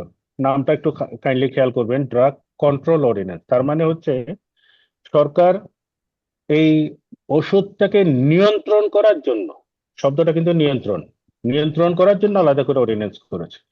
সেই অর্ডিন্যান্সের 11 ধারাতে আপনার একটা প্রভিশন ছিল, যে প্রভিশনে পরিষ্কার করে বলা ছিল যে আসলে সরকার কিভাবে এই মূল্যটা নিয়ন্ত্রণ করবে বা কি কি প্রাইস ফিক্সেশন কিভাবে করবে। আমি একটু ল্যাঙ্গুয়েজটা পড়ছি, কারণ একটা বড় রকমের শিফট হয়েছে 2023 সনে এসে, ফলে আগের 2 লাইনের এই আইনটা একটু পড়া দরকার। The government may, by notification in the official gazette, fix the maximum price at which any medicine may be sold. শব্দটা খেয়াল করেন স্যার, এনি মেডিসিন। তাহলে fix the maximum price at which any medicine may be sold, তার মানে আমি যদি literal interpretation of the law খেয়াল করি, তাহলে দেখবেন যে কোনো ওষুধেরই দাম কিভাবে নির্ধারণ করবে সেটা গভর্নমেন্ট অফিসিয়াল গ্যাজেটের মাধ্যমে আগে প্রকাশ করে তারপরে হচ্ছে তারা এইভাবে মূল্য নির্ধারণ করবে। এই হচ্ছে তাদের এখতিয়ার, অর্থাৎ কন্ট্রোলটা কিন্তু সরকারের হাতে। কারণ আমাদের দেশটা খেয়াল করতে হবে, 82 সনের আইনটা হয়েছে, ইকোনমিটা খেয়াল করেন সেই সময়টায়, অর্থাৎ ওষুধ ওষুধ শিল্প যে আসলে সেরকম ভাবে বিকাশ করেছে সেই সময় তা না, তার পরবর্তীতে বিকাশ হয়েছে। ফলে সরকারের হাতে কিন্তু নিয়ন্ত্রণের ব্যাপারটা ছিল, জনগণের সহজলভ্যতাটাকে মাথায় রেখেই। এটা একটা। দ্বিতীয় হচ্ছে সঠিক দামে সঠিক মানে যাতে ওষুধটা প্রাপ্যতা হয়। 2023-এ এসে গভর্নমেন্ট কি করলো, তাদের নিজেদের ক্ষমতা হ্রাস করে ফেললো। হ্রাস করে কি করলো দেখেন, প্রথমে ছিল হচ্ছে ড্রাগস অ্যাক্ট, আর তারপর আসলো হচ্ছে ড্রাগ কন্ট্রোলের অর্ডিন্যান্স। 2023-এ এক অদ্ভুত নাম দিয়ে আইন হলো ওষুধ ও কসমেটিক্স আইন। মানে ওষুধের মতো একটা গুরুত্বপূর্ণ জিনিসকে কসমেটিক্স এর সাথে ঢুকিয়ে দেওয়া হলো, যেটা আসলে কোথাও কোনো রকমের আহ ব্যাখ্যা খুঁজে পাওয়া খুব মুশকিল, যে কসমেটিক্স কেন আসলে ওষুধের মধ্যে ঢুকে পড়লো। এবার এখানে 30 ধারায় কিভাবে বলছে দেখেন, ওষুধ ও ওষুধের কাঁচামালের মূল্য নির্ধারণ। কাঁচামালের ব্যাপারটা আগের আইনেও ছিল, আমি ইচ্ছে করে ওই পার্টটায় আর যাইনি।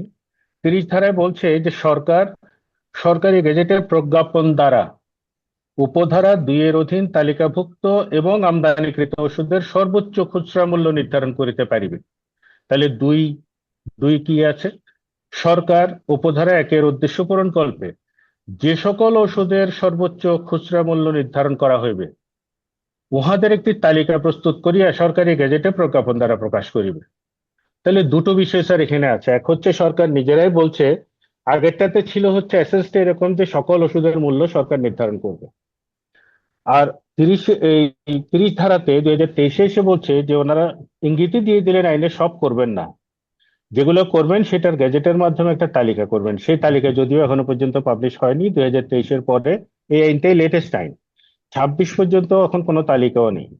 আমাদের আপত্তির জায়গা হচ্ছে যে বাংলাদেশের মতো একটি জায়গায় যেখানে এই আলোচনাটা ট্রিগার করলো কেন, আপনিও বা এই টপিকটা আজকে আলোচনার জন্য নিয়ে আসার পেছনে অন্যতম কারণ তো হচ্ছে ওষুধ আসলে নাগালের বাইরে চলে যাচ্ছে। ওষুধের মূল্য এখন যেভাবে যে পর্যায়ে বাজারের মধ্যে চলছে, সেটা আসলে কমপ্লিট এনার্কি ছাড়া আর কিছু বলা মুশকিল। তাহলে সেখানে রাষ্ট্রের নিয়ন্ত্রণ কথাটা আমরা কেন বারবার করে বলছি? এটা কি শুধুমাত্র আমার পেশাগত জায়গায় আমি আইনের ছাত্র বলে? Definitely not sir. আমি ভোক্তা হিসেবেও যদি বিষয়টাকে দেখি, বাংলাদেশে এখন ধরেন আপনার আম, এমন এমন কিছু সার্ভিসের ব্যাপার আছে যেগুলোকে আমার রাইট টু লাইফের সাথে আসলে ধরা হয়। এখন ওষুধের সরবরাহটা রাইট টু লাইফের অন্তর্গত বিষয় হিসেবে বাংলাদেশের সুপ্রিম কোর্ট একাধিক জাজমেন্টে ইতিমধ্যে এস্টাবলিশ করেছে। অন্যান্য ইন্টারন্যাশনাল প্রটোকলগুলো যেগুলো আছে সেগুলো যদি দেখি আমরা, ওয়ার্ল্ড হেলথ অর্গানাইজেশন থেকে শুরু করে অন্যান্য প্রটোকলগুলোতেও দেখবেন এটাকে রাইট টু লাইফের সাথেই চিন্তা করা হয়। রাইট টু লাইফের ক্ষেত্রে ওষুধের বিষয়টাকে সরকারের সাবসিডি থাকবে, সরকার এখানে সাবসিডি দিয়েই চালাবে, এইটাই হচ্ছে কিন্তু আসলে এক্সপেক্টেড। কারণ সবার ক্রয় ক্ষমতা এখনো পর্যন্ত আমরা তো সেই জায়গায় নিতে পারিনি, বাংলাদেশের অর্থনৈতিক বৈষম্যটা তো এখনো খুবই প্রকট। তো সেই জায়গায় নিয়ন্ত্রণের ব্যাপারটা যদি সরকারের হাতে থাকে তাহলে অন্তত এইটাকে একটা সহনশীল পর্যায়ে রাখা যাবে। কেন কথাটা বলছি, আমি একটা ছোট্ট উদাহরণ দিচ্ছি, আমি কোম্পানির নাম নিচ্ছি না। কোনো একটা কোম্পানির টোরাক্স 10 একটা ওষুধ, এটা আমার হাতের সামনে আছে এখন, কোম্পানিটার নামটা না বলার কারণে আমি দেখাচ্ছি না। সেটার 50টা ট্যাবলেটের আপনার দেখা যাচ্ছে কি অগস্ট 2024 ম্যানুফ্যাকচার ডেট এবং এক্সপায়ারি ডেট হচ্ছে জুলাই 2026। সেটার এমআরপি হচ্ছে 600 টাকা। এইটা ঠিক সেপ্টেম্বর মাসে নতুন আরেকটা ব্যাচ উৎপাদন হলো, manufacture date September 2024, expiry date হচ্ছে অগস্ট 2026, দাম হয়ে গেল 1000 টাকা। Can you imagine? 600 টাকার ওষুধ জাস্ট এক মাসের পরের উৎপাদনের বেস দিয়ে 400 টাকা দামটা বাড়িয়ে দিল। এই দামটা বাড়ালো কে? যে ওষুধ কোম্পানির কথা বলছে তারাই। যেটা প্রফেসর হামিদ যেটা বলছিলেন যে প্রাইস রিভিউ হয়নি, রিভিউ হওয়া না হওয়াটা তো পরের প্রশ্ন, ওটা তো আসলে কোনো আইনে বা পলিসির পর্যায়ে ছিলই না, পাবলিশই হয়নি। কিন্তু ঔষধের উপরে সরকার নিয়ন্ত্রণ প্রতিষ্ঠা আইন থাকা সত্ত্বেও না করার ফলে, এটা আমি ছোট্ট একটা উদাহরণ দিয়ে দেখালাম যে 50টা ট্যাবলেটের অগাস্ট 2024-এর প্রোডাকশনে দাম লেখা 400, সেম প্রোডাক্টটাই সেপ্টেম্বর 2024-এর প্রোডাক্টের দাম লেখা আছে হচ্ছে 1000 এবং ট্যাবলেটের সংখ্যা 50টি, একটা প্যাকেট।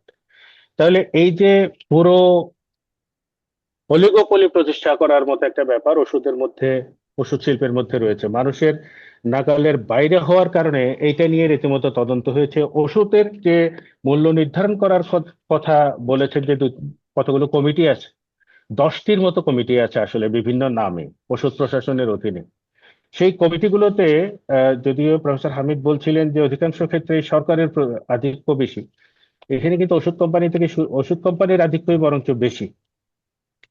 তারা অধিকাংশ ক্ষেত্রে আমরা যেটা দেখেছি 2022 সনে দেখবেন যে প্রাইস ফিক্সিং করে দুটো নোটিফিকেশন আছে, প্রাইস ফিক্সিং অর্ডার ওষুধ প্রশাসন থেকে। সেটা হচ্ছে ওই প্রাইস ফিক্সিং অর্ডার গুলো যদি আপনি পড়ে দেখেন তাহলে আপনি হাস্যকর, আপনি হাসবেন যে তারা আসলে কি দায়িত্ব পালন করছে।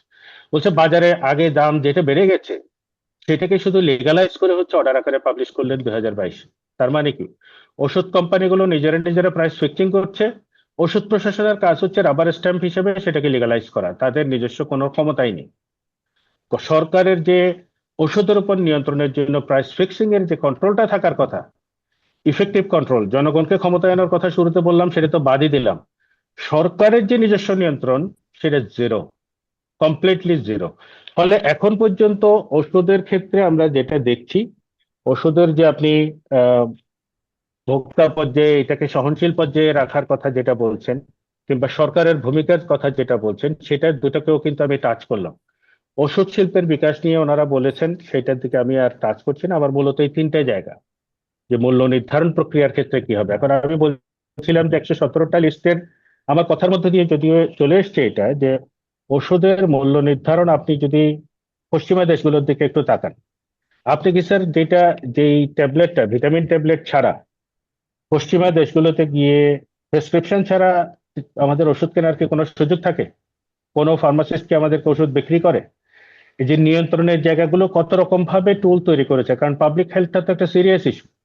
এই পাবলিক হেলথটাকে যদি সরকার যদি নিয়ন্ত্রণ না করে, তাদের যদি ইফেক্টিভ কন্ট্রোল না থাকে, আমি বলছি না যে এটাকে মূল্য 1994 সালে যা ছিল এখনো তাই রাখতে হবে। এটা আপনার কস্ট বেস এবং সাথে মার্কআপও যদি হিসেব করতে হয় সেভাবে হিসেব করবে, not cost plus. Cost plus হওয়ার কারণে এখন এই যে দামের কথা বলছি, একটা উদাহরণ নিতে যথেষ্ট। 600 টাকার ওষুধ পরের মাসে কিভাবে 1000 টাকা মূল্য নির্ধারণ করে প্রাইসিং করে, এবং এটা কিসের ভিত্তিতে করলো, থ্যাংক ইউ বেসিসটা কি? জ্যোতির্ময়, ধন্যবাদ জি যে স্যার। আপনি আপনারাও বেশ গুরুত্বপূর্ণ কয়েকটা বিষয় তুলে এনেছেন। তো আমাদের এই পর্যায়ে আমি কায়সার কবির, উনি রেনাতা ফার্মাসিউটিক্যালসে, উনি দুই এক অর্থে উনি আবার পাবলিক ডিসকোর্সে অংশগ্রহণ করেন। Is a part of the civic discourse, but he is also আপনার শিল্পের একজন শিল্পের মধ্যে আছেন। আপনি শুনলেন অনেকগুলো, আমাদের এখানে বোঝা যাচ্ছে যে তার মাল্টিপল ডাইমেনশনস, যেটার একটা হেলদি রেজলিউশন খুব দরকার। আর জ্যোতির্ময় বড়ুয়া যেগুলো তুলে আনলেন, পার্টিকুলারলি যে দামের ব্যাপারে, এই যে 1 মাসের ব্যবধানে একটা দাম হলো, বেড়ে গেল, এই এই জায়গায় হয়তো যে এই যে ওভারসাইট বা যেটা বলা যায় যে প্রাইসিং এর যে দায়িত্বটা, সেটা কিভাবে বেস্ট পালন হবে, কায়সার কবির, আপনি আপনার তরফ থেকে যদি একটু বলেন। হ্যাঁ, থ্যাংক ইউ। জিলুর ভাই, thank you very much for inviting me. এটা সো একটা বলি, যখন ওই যে এই দিস 70% আউট অফ পকেট যে তথ্যটা, I think this first goat পাবলিসাইজড I think in 2023, and that should have been the call, যে যেহেতু আউট অফ পকেট যাচ্ছে অ্যান্ড মানুষের উপর একটা বোঝা আছে, এটাকে কিভাবে লাঘব করা যায়। So one should have come up with all sorts of solutions. Instead, the focus was entirely on the price of medicines. So প্রথম কোয়েশ্চেন হচ্ছে, আচ্ছা আমাদের দেশের ওষুধের দাম কি অনেক? Let's say it's not perfect, অনেক।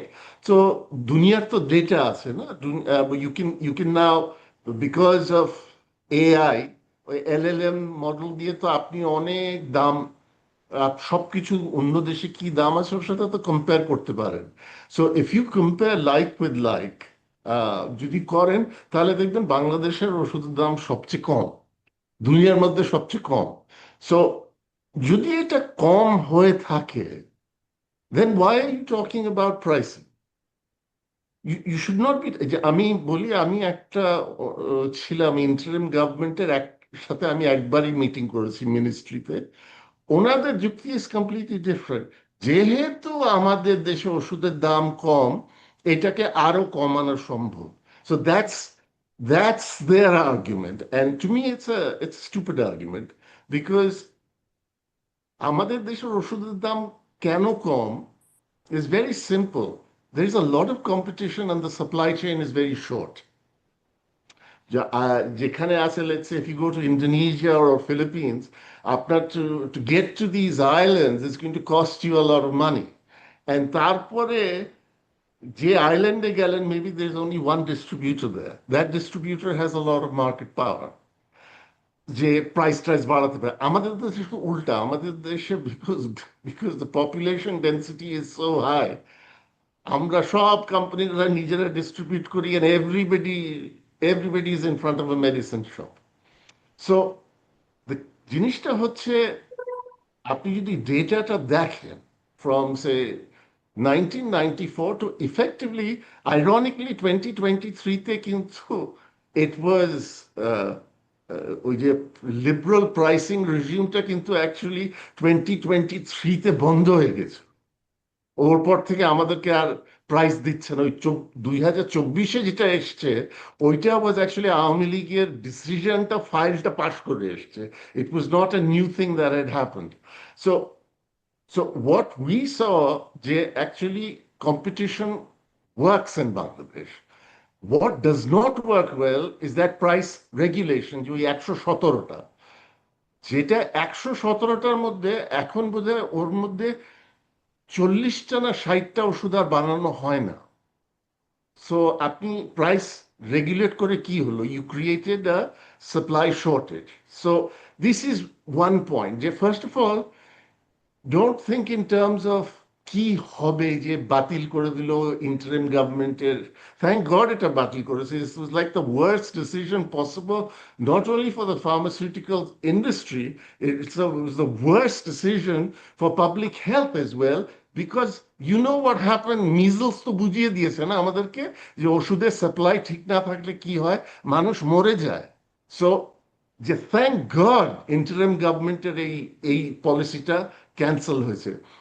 So what I would say, যে যখন এই যে আপনাদের, আই থিঙ্ক আপনার ইনস্টিটিউটই বোধহয় এই আউট অফ পকেট জিনিসটা ফার্স্ট হাইলাইট করেছিল। সো এইটা হাইলাইট করতে, the first thing to me was only 70%. I thought it was 100%. But then I saw যে না, কিছু government procurement তো আছে in birth control pills and TB and so on. So let's say if the government bought the entire output of the pharmaceutical industry. So at the moment it's $3 billion. It's $3 billion, but আপনার যদি MRP 100 টাকা হয়, এর মধ্যে pharmaceutical company gets roughly 66 takas. And Baki 34 is more or less equally divided between VAT and the discounts given to the commission to the chemist. So you have 66. So 66 is the price the pharmaceutical company gets. Just imagine, এখন যদি সরকার এসে ওই কিনতে আসে গভর্নমেন্টের কাছে, he's not even going to buy at 66. Probably he's going to negotiate this down to 50. So if there was a complete public procurement system, so $3 billion যেটা market আপনারা দেখছেন এখন, that will actually be $1.5 billion. And এটাতে অনেক সাশ্রয় হয়ে যায় মানুষের। The problem যেটা বলা হয়েছে, আপনি তো গরিব মানুষকে ওষুধ দিচ্ছেন না। তো গরিব মানুষের আপনি তো ওকে, ও হসপিটাল থেকে বেরিয়ে যাওয়ার পর আপনি বলছেন নিজে কিনে খাও, তো ওর তো বার্ডেন পড়বে। So this is one point I want to make, যে ডিটেলে দেখবেন competition works in Bangladesh. এটা আপনাদের মাথায় রাখতে হবে। Competition has worked very well. There's no syndicate in pharmaceuticals. আপনি জিল্লুর ভাই and যারা ইকোনমি প্রফেসর রুমানা, আপনারা যদি economics of syndicate, I'm sure you know about it. Syndicate, when you have so many players, syndicate করা যায় না। This is very established. 1960s থেকে এটা established আছে। এগুলো খামাকার কথা যে oligopoly, syndicate and all this. This makes no sense at all. Second point যেটা বলবো, একটু ডিটেলে দেখেন, মানে একটু ডিটেলে দেখেন, যেমন ফর এক্সাম্পল সব ওষুধ কিন্তু বার্ডেন করে না। ইন দ্যাট 60% যে ফিগার আপনি বলছেন, all that 60% is not really a burden. For example, hypothyroidism এর জন্য you need levothyroxine, right? এইটার একটা ট্যাবলেটের দাম হচ্ছে 2 টাকা 20 পয়সা। সো মাসে হচ্ছে 66 টাকা, right? So 66 takas is not a burden. তারপরে কিছু জিনিস আছে, it's an acute case. It's a very acute case like linezolid. Hospital থেকে আপনি যখন বেরিয়ে আসবেন with very severe respiratory disease and so, আপনাকে বাসায় কিন্তু linezolid খেতে হবে। বাট এটার ট্যাবলেটের দাম হচ্ছে 85 টাকা per ট্যাবলেট, দিনে 2টা খেতে হয়। সো আপনার মাসের খরচ হচ্ছে 2000 টাকা or something, which is for most people it's burdensome, but it's not happening all the time. So আপনি লিনেজোলিডকেও এই লিস্ট থেকে সরিয়ে নেবেন। কোথায় মানুষ বাড়ি খায় আপনাকে বলি, থিং লাইক ক্যান্সার। আপনাকে একটা খুব ভালো উদাহরণ দিই, there is a cancer, non small cell ক্যান্সারের একটা ওষুধ আছে অজিমার্টিনিব, যেটা বিদেশি ট্যাবলেটের দাম 30,000 টাকা পার ট্যাবলেট। 30,000 টাকা পার ট্যাবলেট, আর আপনার এটা প্রত্যেক দিন খেতে হবে। এটা লোকাল কোম্পানি এটা দেয় 500 টাকা, বাট 500 টাকায়ও এটা মানুষ, মোস্ট পিপল কেন 500 টাকা ট্যাবলেট জোক, 500 টাকাও পারবে না। So this is the place way you need government procurement. You buy it from the pharmaceutical company, give it to the patient for free, because some burdens are একদম ফ্যামিলিকে শেষ করে। Thank you Kaiser Kabir. তো দুটো প্রশ্ন আপনাকে ফলো আপ, একটু just ক্লারিফিকেশনের জন্য। একটি হচ্ছে যে you said that competition works.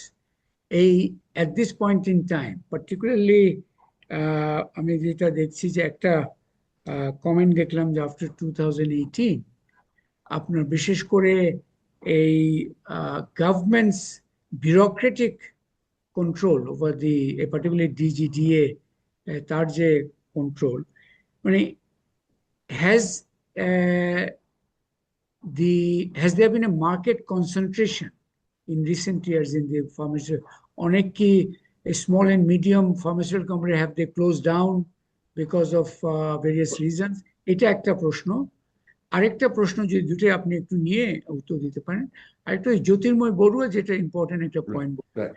Understand আপনি যেগুলো বলেন is all taken on board, কিন্তু এই যে এক ধরনের like sort of a very whimsical and very এক মাসের ব্যবধানে 600 থেকে Yes.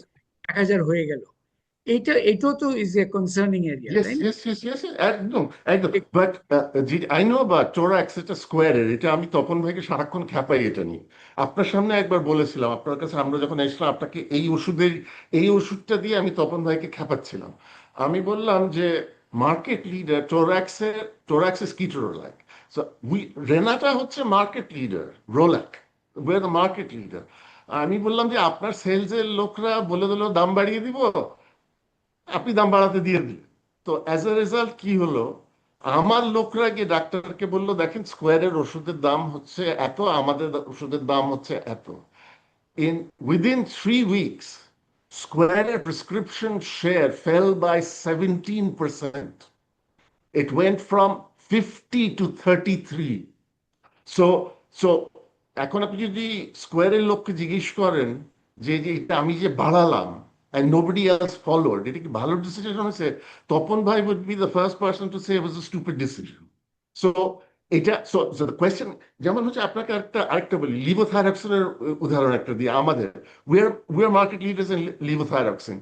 আমাদের ওষুধের দাম হচ্ছে 2 টাকা 20 পয়সা, ইম্পোর্টের দাম হচ্ছে 5 টাকা 60 পয়সা, আর লোকাল কোম্পানির হাইয়েস্ট হচ্ছে 3 টাকা 50 পয়সা। আমরা একদম undisputed market leader, but we are too scared to increase our price because it's very very sensitive. আপনাকে আরেকটা উদাহরণ দিই, I know sorry taking, but এই ডিটেলটা জানা খুব জরুরি। 2016-এ বাংলাদেশের সবচেয়ে বড় প্রোডাক্ট হচ্ছে ইসোমেপ্রোজল, ওই যে জার্ড, যে অ্যাসিড বার্নের যেটা হয়। সো তখন আমরা market leader in esomeprazole, we are not anymore, and particularly because of what we did. তখন আমাকে বললো যে দেখেন আমাদের ট্যাবলেটটা হচ্ছে 5 টাকা, অ্যান্ড হেলথ কেয়ারের সার্জেল এর ক্যাপসুল আছে ওটা হচ্ছে 7 টাকা। তো আমরা কেন 2 টাকা কমে বেচছি? আমরাও এটা বাড়িয়ে দিই। তো আমিও খুব লাফালাফি করে আমি 2 টাকা বাড়িয়ে দিলাম। আমার যে সেল যে ধাক্কা খেলো, it took us 5 years to recover. So ব্যাপারটা হচ্ছে the market is very complex. Even we do not know how to price it. It's very competitive and complex. So আপনি এখানে, why is a regulator confident যে আমি pricing formula দিয়ে I will understand the market? So it takes a lot of guts to say that. তো এইটা একটা, আপনি এটা একটা। তো আরেকটা প্রশ্ন ছিল জিল্লুর ভাই আপনার, এটা হ্যাঁ, প্রশ্নটা ছিল যে মানে do you feel that in the growth of the pharmaceutical industry, yeah যে বিকজ অফ দিস প্রাইসিং ফর্মুলার যে আহ, এক ধরনের ওপেকনেস অথবা অ্যাবসেন্স অথবা ওভার প্রাইসিং ফর্মুলা ছাড়াও তো আরেকটা ইস্যু আছে, তাই না? যে ডিজিডিএ অলসো অথরাইজ সার্টিফিকেট দেয় নতুন প্রোডাক্ট জি আনলে। মানে there are two instruments of control by DGDA, তাই না? একটা হচ্ছে যে, জি আরেকটা হচ্ছে যে সার্টিফিকেট, যে you can now sell this, তাই না? এই জি দুইটাতেই বিকজ অফ দিস, এই যে সার্টিফিকেট, এটার অ্যারাউন্ডে মানে I just want to get a sense of pharmaceutical ইন্ডাস্ট্রির হেলদি গ্রোথ হচ্ছে কিনা, নাকি এই যে বিকজ অফ দিস, অর এটার উত্তরে আপনি যদি এক্সপ্লেনেশন দেন, যদি না হয় কেন, মূল কারণগুলো কি? না, ওটা হচ্ছে 2018 থেকে আওয়ামী লীগ ওয়াজ সর্ট অফ স্কেয়ার্ড, দাম বাড়ছে, and 2023-তে দিস সার্টিফিকেট দেওয়া ফর প্রাইসে, যেটা ফার্মাসিউটিক্যাল কোম্পানি চুজ করার কথা। মোসাদ্দেক ভাই যেটা বলেন, আমরা গিয়ে প্রাইস একটা প্রপোজাল দিই, অ্যান্ড দ্য রুল ইজ ওখানে জাস্ট ওরা বলবে হ্যাঁ আচ্ছা এটা প্রাইস, আমরা এনবিআর এর কাছে গিয়ে বলি এখন ভ্যাট কত হবে। সো ওইটাও গট ওয়েপনাইজ। তো 2023 থেকে কোনো ওই সার্টিফিকেট দেওয়া সব বন্ধ হয়ে গেল, ইভেন নতুন প্রোডাক্ট দেওয়া বন্ধ হয়ে গেল। এতে হলো কি, যেগুলো ছোট company, they first got hit very badly. So right now যেটা ডেটা আছে, অফ দ্য 100 কোম্পানিজ যারা আর স্টিল ইন অপারেশন, 60 ছোট কোম্পানির গ্রোথ এখন ইজ ডিপলি নেগেটিভ। আর কতগুলো বন্ধ হয়ে গেছে আমি জানি না, but I do know of a few যেগুলো বন্ধ হয়ে গেছে। আরেকটা জিনিস যেটা দেখছেন না, দেখা যাচ্ছে না, যেমন আমরা কিন্তু অনেক ওষুধ ফেলে দিচ্ছি because it's no longer feasible to make it. So Mossadegh bhai gave you an example. আমরা যেমন এখন এই মুহূর্তে যেমন রেনাটার স্ট্র্যাটেজি হচ্ছে, don't look at sales, because সেলসে এখন লাভ করা খুব মুশকিল। So focus on the products where we make money and বাকিটা ফেলে দাও। So that's what we are doing. So they will be a scarcity in the market, but এটা বুঝতে সময় লাগবে। So these two, আরেকটা জিনিস আমি আপনাকে বলি, on the price control issue, আমরা তো 60টা দেশে এক্সপোর্ট করি রেনাটা। সো দুনিয়াতে 2টা দেশে প্রাইস কন্ট্রোল করে, একটাই শ্রীলঙ্কা, ওরা ইম্পোর্টের উপর একটা মার্কআপ দেয়, ওদের তো ডোমেস্টিক ইন্ডাস্ট্রি নাই। আরেকটা ইজ পাকিস্তান, ওরা রেফারেন্স প্রাইসিং হিসাবে they look at the prices in India and Bangladesh. So these are the two places. The other places in Europe, even say NHS এর যে রেফারেন্স প্রাইস আছে, ওটার সাথে ফার্মাসিউটিক্যাল কোম্পানির কম্পিটিশন কোনো সম্পর্ক নেই। আমরা আমরা যে ইউকেতে এক্সপোর্ট করি, ইউকেতে আমরা যে সেগমেন্টে কাজ করি, ওখানে প্রাইস প্রতিদিন বদলায়, উঠে নামে। It's like the stock market, উঠে নামে। So apart from those 2 countries, of the 60 countries where we export, I don't know any country that has price control. India doesn't have price control. India used to have price control. India's essential drugs list আছে ছোট, বাকিটা কিন্তু the company is free to change prices, except ওদের pricing policy of 2012 এ লেখা আছে, every year you can do up to inflation, but যদি 10% এর বেশি হয়, then the government has the right to ask you why are you doing it. It's তার not, তার মানে হচ্ছে যে গভর্নমেন্টের একটা কন্ট্রোল আছে, মানে no, মানে but they change it every year. মানে একটা মানে প্রাইসের উপর আই আন্ডারস্ট্যান্ড যে প্রাইসের ইন্ডিয়ার এক্সাম্পল দিয়ে যেটা বোঝা গেল, ফর্মালি একটা প্রাইসিং ফর্মুলা না থাকলেও government has written the right two abnormal price movements গুলো যাতে অ্যাবসলিউটলি। ওই টোরাক্সটা, যেমন যে টোরাক্সের ওইটা আটকে দিত ইন্ডিয়ান গভর্নমেন্ট, ওটা করতে দিত না। বাট ইন্ডিয়াতে every year you can change prices, যেটা আমরা লেটস সে 2023 থেকে একদমই পারি। So that's very important. So you were saying, আমি যত বুঝলাম যে particularly 2023 পরে এই ডিজিটি আর কোনো ইয়ে দিচ্ছেই না, মানে নিউ প্রোডাক্টস কিছুই করছে না, and that is affecting the particularly small and medium pharmaceutical companies. It's impact. তার মানে তো অ্যাকচুয়ালি ফিউচার সাপ্লাই চেইনের জন্য একটা কোয়েশ্চেন মার্ক এখানে থাকবে। ডেফিনেটলি আছে, ডেফিনেটলি। তো ওই বিভিন্ন সময় একটা কোম্পানির জন্য একটা প্রোডাক্ট ইজ প্রফিটেবল, অন্যের জন্য ইটস নট, যেভাবে the way they call. So এখনো পুরো মলিকিউলটা ডিসঅ্যাপিয়ার করেনি, বাট এটা করবে, ওভার টাইম এটা করবে। So I think আমরা মোটামুটি we have heard from across the not across the aisle, but I'm going around the table. বিভিন্ন ধরনের স্টেক হোল্ডার এখানে আছে, and from the industry, from the public health expert, the analyst. Hamid, তুমি you have heard the others. মানে in terms of আমাদের আজকের একটা ইয়ে ছিল, টাইটেল ছিল কি যুক্তি এবং কার যুক্তি, এই দুটোই আমরা মোটামুটি শুনলাম, কিন্তু তারপরে ছিল সমাধান কি, মানে লুকিং এহেড। ওইখানে if I want to encourage our panelists to really এইখানে ব্রিফ ইন্টারভেনশনের জন্য, Hamid, if you could way ফরওয়ার্ডের বিষয়ে যদি একটু বলতে পারো। অনেক ধন্যবাদ স্যার। তার আগে আমি দু একটা জিনিস একটু ক্লারিফিকেশনের দরকার, সেটা হলো যে আমি যেটা বলেছিলাম সেটা হচ্ছে যে বাংলাদেশের মানুষ ওষুধ বেশি ব্যবহার করে, এই ব্যবহার করার মূলে যেটা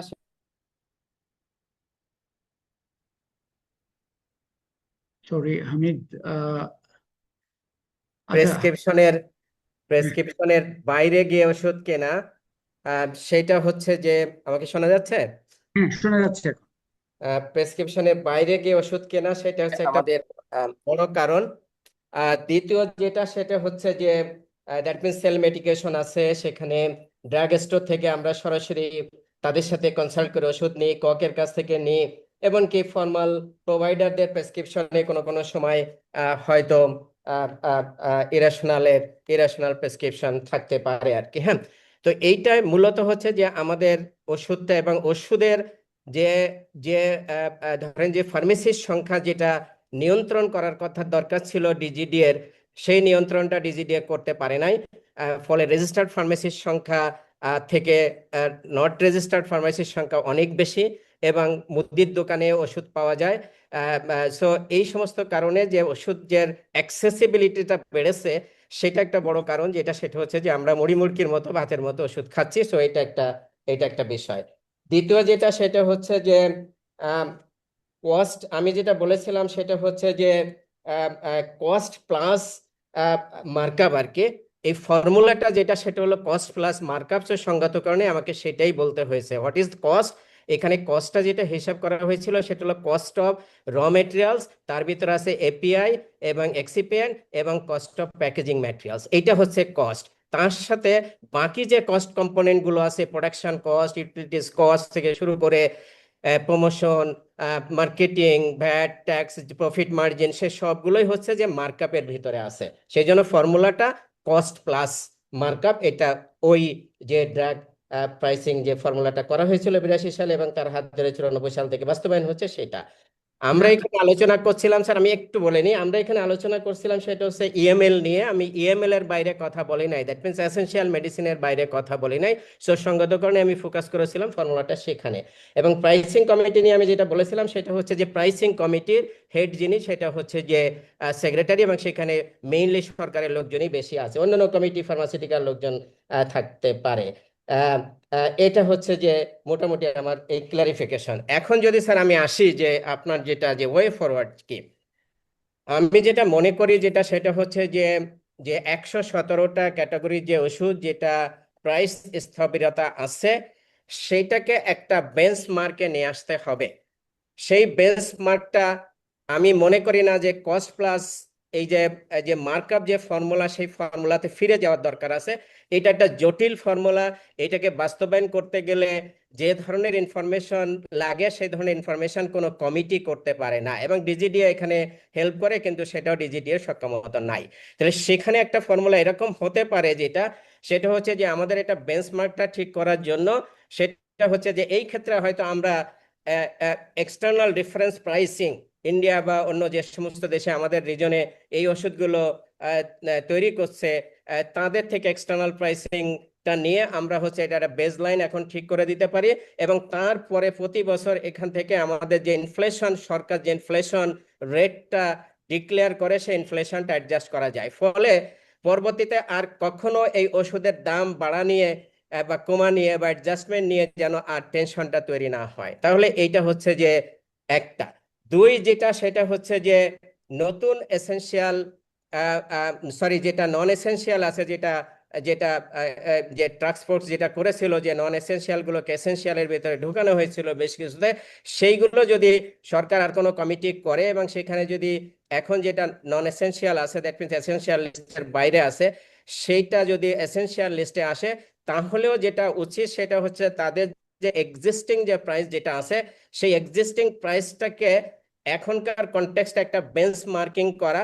সেটা হচ্ছে যে বাজারে যে প্রোডাক্টগুলো আছে সেটার একটা মিডিয়ান প্রাইসটা নেওয়া যেতে পারে, নিয়ে সেটাকে বেঞ্চমার্কিং করা, এবং প্রতি বছর তারপরে সরকার ঘোষিত যে ইনফ্লেশন আছে, সেই ইনফ্লেশনের ভিত্তিতে এটা অটোমেটিক্যালি অ্যাডজাস্ট করবে, এবং এটা ডিজিডিএ বা অন্য কোনো কমিটি হয়তো এটা করা সম্ভব। সো এটা যদি করা হয়, তাহলে ওষুধের, আমি মনে করি যে এখানে জনগণ উইন করবে।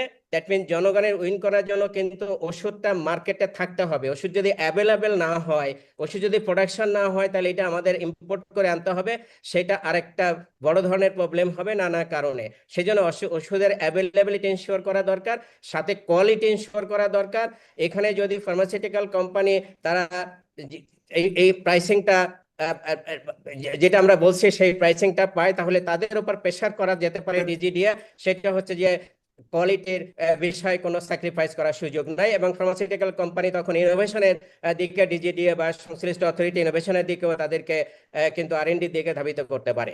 এইটা অন্যদিকে মানে ফার্মাসিউটিক্যাল কোম্পানি উইন করার বিষয় যেটা, সেটা হলো তাদেরকে সাস্টেইনেবল, যেটা সামনে যে গ্লোবাল যে সিচুয়েশন আসতেছে, বিশেষ করে এলডিসি গ্র্যাজুয়েশনের পরে যখন আমাদের কমপ্লায়েন্স গুলো ফেস করতে হবে, আমরা ট্রিপ ফ্লেক্সিবিলিটি যখন উঠে যাবে, সেই জন্য তাদেরকে কিন্তু এখন থেকে সেই প্রস্তুতিটা নিতে হবে, এবং সেই জন্য তাদের R&D তে ইনভেস্টমেন্ট করার দরকার আছে। সো তারা যদি এখানে প্রফিট সারপ্লাসটা না রাখতে পারে, তাহলে কিন্তু সেই R&D তারা কিন্তু সেটা ইনভেস্টমেন্ট করতে পারবে না। সো সেই দিকে আমি মনে করি যে জনগণের উইন করা লাগবে, এবং এবং ফার্মাসিউটিক্যাল কোম্পানি উইন করবে, সেটা উইন উইন সিচুয়েশন আমাদের দিকে যেতে হবে।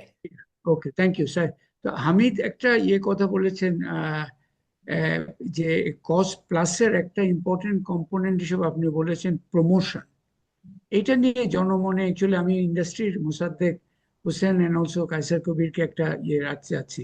This is also an issue sometimes, একটা পাবলিক কনসার্ন ইস্যু, যে আমাদের এই প্রমোশনাল বলতে ইনসেন্টিভাইজিং যারা প্রেসক্রিপশন লিখে টিকে তাদেরকে, and that cost is then fed into the medicine price. এটা কতটুকু এটা একটা সঠিক এক ধরনের মোসাদ্দেক হোসেন, আপনি যদি বলেন। আমি একটু মোবাইলে আছি, হয়তো কথা পুরোপুরি নাও শোনা যেতে পারে, তারপর আমি একটু ধন্যবাদ যে আবার জয়েন করতে পারছি।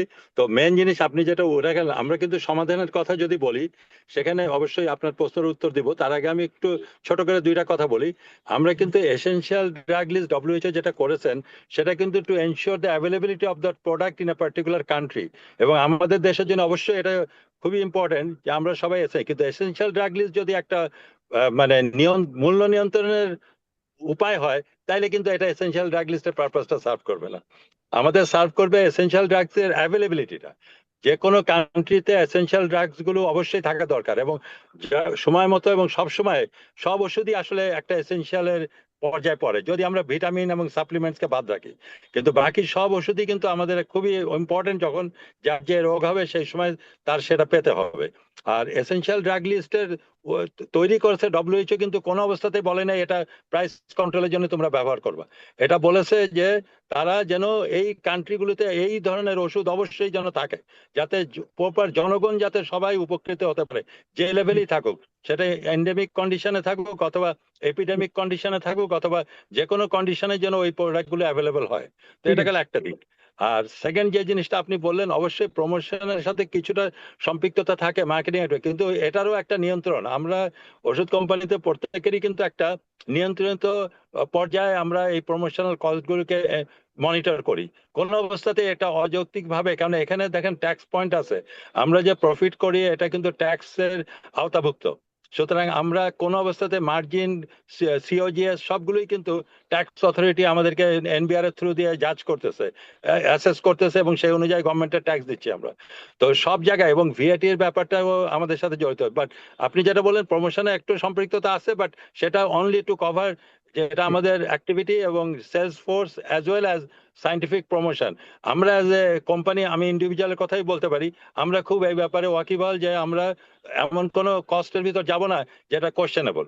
তো এটা আমরা খেয়াল করি, এবং আমার বিশ্বাস আমাদের যারা বড় বড় কোম্পানি আছে তারাও এটা মেনটেন করে। আরেকটা জিনিস আমি একটু জাস্ট ছোট করে উল্লেখ করি, 37,000 কোটি টাকার আমাদের মার্কেটের কথা বলি, কিন্তু আমরা যদি পার ক্যাপিটা দেখি, আমাদের এই 18 কোটি মানুষের জন্য প্রত্যেক বছরে যদি এটা ভাগ করি, এবং এটা যে দেখাবে 20,000 টাকারও টোটাল হবে না বছরে। তো যার কারণে এটা অন্যান্য যে কোনো কান্ট্রির তুলনায় এটা কিন্তু আসলে কম। মোসাদ্দেক ভাই 2,000 টাকা, 2,000 টাকা, 2,000 টাকা পার পার্সনের কন্ট্রিবিউশন এটা আসে। তো আমরা যদি সব মিলে দেখি, পার ক্যাপিটাটাও আমাদের খেয়াল রাখতে হবে যে আমাদের investment on medicine is not high, out of pocket বলছি, কিন্তু আমরা খেয়াল রাখতে হবে যেন অ্যাভেলেবিলিটিটা। আর যারা সরকার এবং আমরা সবাই মিলেই চেষ্টা করব, এই যে আজকে বাজেটে একটা অ্যালোকেশন দেওয়া আছে 7,000 to 10,000 crore টাকা ওষুধ কিনে এই জনগোষ্ঠীর কাছে ফ্রি দেওয়ার জন্য through the public sector. Public sector যখনই স্ট্রেনথেন করা হবে, not only essential drugs company, আমরাও কিন্তু আমাদের ওষুধ শিল্প সমিতি থেকে একটা কমিটমেন্ট দিয়ে আছে গভর্নমেন্টের কাছে, যদি টেন্ডার হয় সেখানে ন্যায্য মূল্যে যাতে ওষুধ পায়, এবং নির্ধারিত মূল্যে সেই ওষুধগুলো সরকারিভাবেই পুরো বাংলাদেশে ডিস্ট্রিবিউটেড হবে থ্রু দ্য পাবলিক সেক্টর। সেখানে কিন্তু আমরা এনশিওর করতে পারবো যাতে এই যে 10,000 আর 15,000 করোড় টাকার ওষুধ গভর্নমেন্টের থ্রু দিয়ে আমরা যেই জনগণ কোনো পেমেন্ট করতে পারে না তারা যেন পায়, সেটা আমরা অবশ্যই একটা চিন্তা থাকবে আমাদের। Thank you Mosaddek Hossain. So জি। আমরা এখন শেষের দিকে যাচ্ছি। সো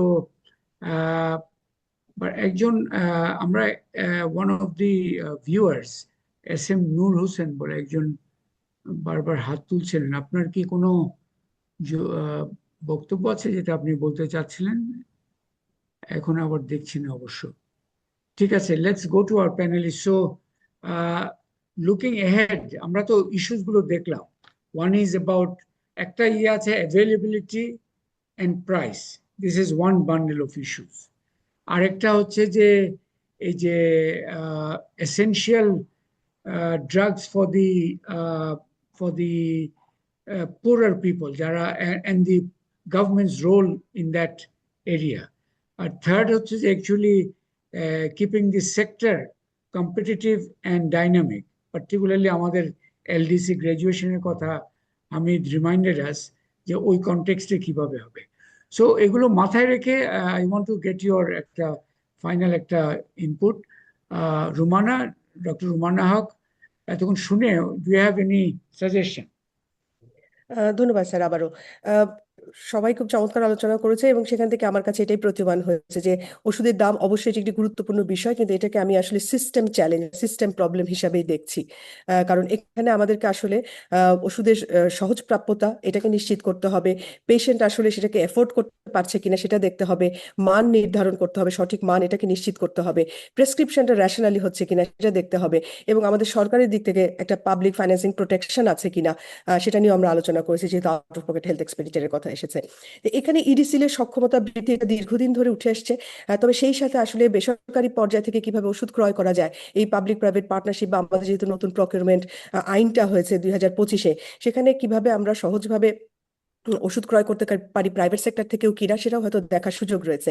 এখনো কিন্তু আমাদের যদিও সরকারি ওষুধগুলো লাল এবং সবুজ পাতা দিয়ে নেওয়া হয়, তৈরি করা হয়, এবং আমরা ধরে নিই যে এটা বোধ হয় তাহলে একদম কোনো পিলফারেজ লিকেজ নাই, কিন্তু মাঠ পর্যায়ে কাজ করতে গিয়ে আমরা এখনো দেখি যে অনেকেই কিন্তু ওষুধগুলো নিয়ে যান এবং তারা একদম রিমোট এলাকায় গিয়ে এখনো কিন্তু এগুলো বিক্রি হয় খোলা বাজারে বা নির্দিষ্ট স্মল স্কেলে হলেও। তো এটা আসলে গভর্নেন্স ইস্যু, এটা মনিটরিং কিভাবে করা যায় সেটাকে আসলে স্ট্রেনথেন করতে হবে, যেন যার প্রয়োজন সেই আসলে ওষুধটা পায়, এভাবে যেন ওষুধগুলো, সরকারি ওষুধগুলো আবার খোলা বাজারে বা অন্যভাবে বিক্রি না হয়। এখানে যে প্রসঙ্গটা বারবার আসছে যে 2026-এর যেই একটা 117টা ওষুধ থেকে 295টা সম্ভবত ওষুধের আমরা লিস্ট তৈরি করলাম, সেটা এখন কি হবে? তো এক্ষেত্রে সরকারের কাছে অবশ্যই এটা একটা দাবি। আমি বলি যে এই ওষুধগুলো আসলে এসেনশিয়াল ড্রাগ লিস্টটাকে আবার যাচাই বাছাই করা, বিশেষ করে অসংক্রামক রোগ, বয়স্কদের যেই আসলে এখন আমাদের দেশে চ্যালেঞ্জ হয়ে আসছে, তাদের যে ওষুধগুলো দরকার, তাদের ডিজিজ প্যাটার্ন ধরে, কিছু এলাকায় হয়তো আমাদের এখন ক্লাইমেট চেঞ্জ, ক্লাইমেট ভালনারেবিলিটি আছে। তো এই আনুষঙ্গিক বিষয়গুলো চিন্তা করে একটা রেগুলার এটাকে কিভাবে আপডেট করা যায়, এই লিস্টটা কিভাবে ট্রান্সপারেন্ট ওয়েতে এটাকে কস্ট প্লাস মেথোডোলজি এটাকে আনা যায়, এবং এখানে ইন্টারন্যাশনাল রেফারেন্স প্রাইসিংটা কিভাবে আমরা ব্যবহার করব। অর্থাৎ আমি বলতে চাচ্ছি এভিডেন্স বেসড একটা প্রাইস সিস্টেম করা, এবং সাপ্লাই চেনের যে মার্কআপটা সেটাকে অবশ্যই যেন যৌক্তিক হয় এবং এটাকে কিভাবে রেগুলেট করা যায় এটা দেখা। এবং আমি মনে করি যে পেশেন্টের প্রোটেকশনটা এখানে অবশ্যই আমাদের সবসময় দেখতে হবে। আমি আর এক মিনিট হয়তো নিব না স্যার, কয়েকটা জিনিস বলবো যে আমাদের যেই অ্যান্টিবায়োটিকের ব্যবহারটা, এটা আমরা দীর্ঘদিন বলছি, সুতরাং ইনঅ্যাপ্রোপ্রিয়েট অ্যান্টিবায়োটিক ইউজ, ভিটামিন ব্যবহারের একটা প্রবণতা, আমাদের এক্সেসিভ ইউজ অফ ভিটামিনস, এগুলোকে কিভাবে আমরা নিয়ন্ত্রণ করতে পারি।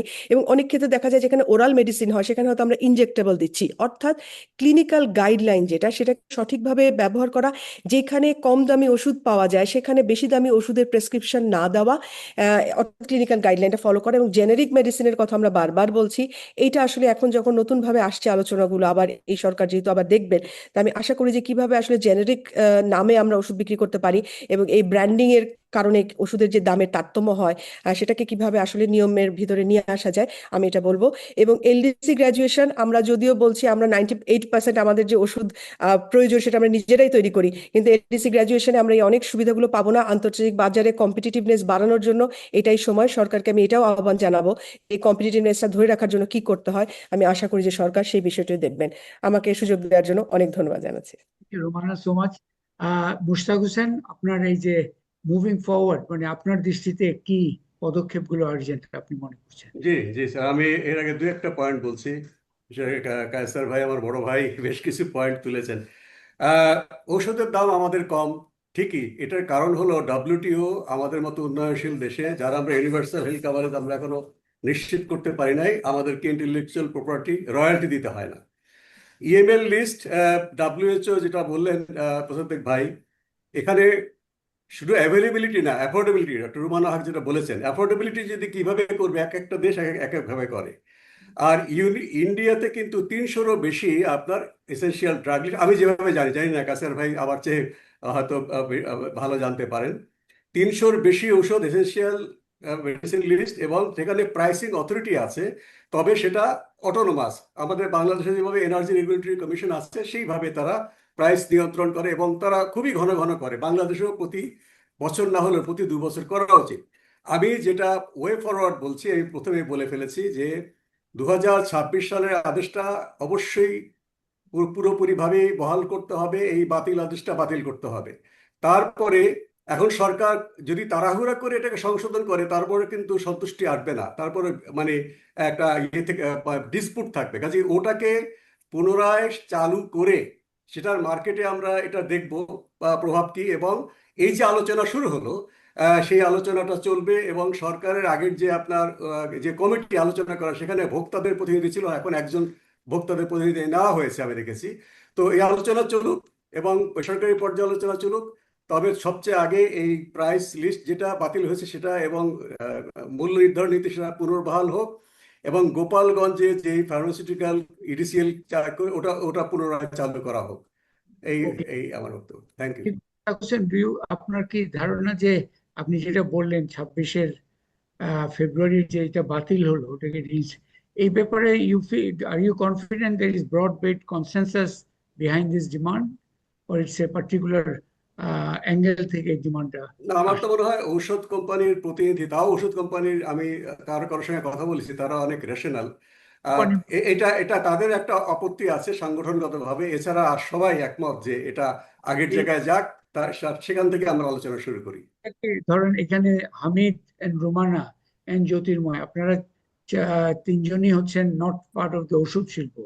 আপনারা do you feel that Moshtaq Hossain যেটা বলেছেন ওই 26-এর ওটা আবার রিইনস্টেট করা, is that the priority for effective way forward? Jyotirmoy? আমার কাছে মনে হয় না স্যার, এখানে আরেকটু আইনি, যেহেতু এটা ঠিক সে অর্থে আইনের ক্লাস না, ফলে আমি এই জন্য খুব কনক্রিট জায়গাতে অ্যাভয়েড করার চেষ্টা করেছি অতিরিক্ত আইনের উদাহরণ দেওয়ায়। আপনি দেখবেন যে 2023-এ যে আইনটা হয়েছে ওষুধ সংক্রান্ত, সেটার 76 ধারাতে একটা তাদের রুলস ফ্রেম করার কথা বলা আছে গভর্নমেন্টকে। Until and unless you have a rules, মূল আইনের অধীনে যদি রুল না থাকে, প্রাইস ফিক্সেশন যেভাবে করছেন, কিভাবে করবেন, সেটার রেশনালটা আসলে ঠিক করাটা খুব মুশকিল হয়ে পড়ে, যেটা নিয়ে আমাদের মূল আলোচনার অনেকেই এই জায়গাটাকে এমফাসাইজ করেছেন। এখন এই যে প্রফেসর হামিদ যেটা বলছিলেন এর আগে, যে কিছু প্রাইস ফিক্সিং এর জন্য কমিটি করা আছে, এখানেও আপনি একটা বেসিক জায়গায় দেখবেন যে গন্ডগোল আছে, যেটা আমরা দীর্ঘদিন ধরে আর্গু করছি। সেটা হলো delegated power can not be redelegated again. ঔষধ প্রশাসনকে বলা হয়েছে যে তুমি ঔষধের বিষয়ে এইটা এটা এটা করবা, মূল্য নির্ধারণ করবে, তুমি হচ্ছে এইভাবে নিয়ন্ত্রণ করবে। তারা আবার আরেকটা কমিটি গঠন করে দিয়ে তাদের উপরে দায়িত্ব দিতে পারবে, এটা মূল আইনের মধ্যে নাই। মূল আইনে না থাকলে আমরা ওই আর্গুমেন্টটা করি যে delegated power can not be redelegated again, সংসদ হচ্ছে দায়িত্ব দিচ্ছে তাদেরকে। ফলে এই যে মানে মূল্য নির্ধারণ প্রক্রিয়ার সাথে যে সমস্ত জটিলতাগুলো আছে, সেটা আমি এক বাক্যে স্বীকার করি হচ্ছে যে এখানে ফার্মাসিউটিক্যাল কোম্পানিগুলোর তো আসলে অংশগ্রহণ লাগবে। সেই সাথে পিপলের পার্টিসিপেশনের জায়গাটাকে এনশিওর করে একটা বিধির অধীনে আইনগুলোকে যথোপযুক্তভাবে কার্যকর করে যাতে আমাদের ওষুধ শিল্পটাও প্রসার হয়, একইভাবে যাতে সাধারণ মানুষের নাগালের মধ্যেও যাতে থাকে। এসেনশিয়াল ড্রাগস এর কথা বলতে গিয়ে আমরা এর বাইরে কিন্তু একটা বিশাল ওষুধের জগৎটাকে খোলা ছেড়ে দিচ্ছি। সেইটা হচ্ছে আমাদের আপত্তির জায়গা। আমাদের কথা হচ্ছে সরকারি নিয়ন্ত্রণ করুক, সেই নিয়ন্ত্রণটা থাকুক।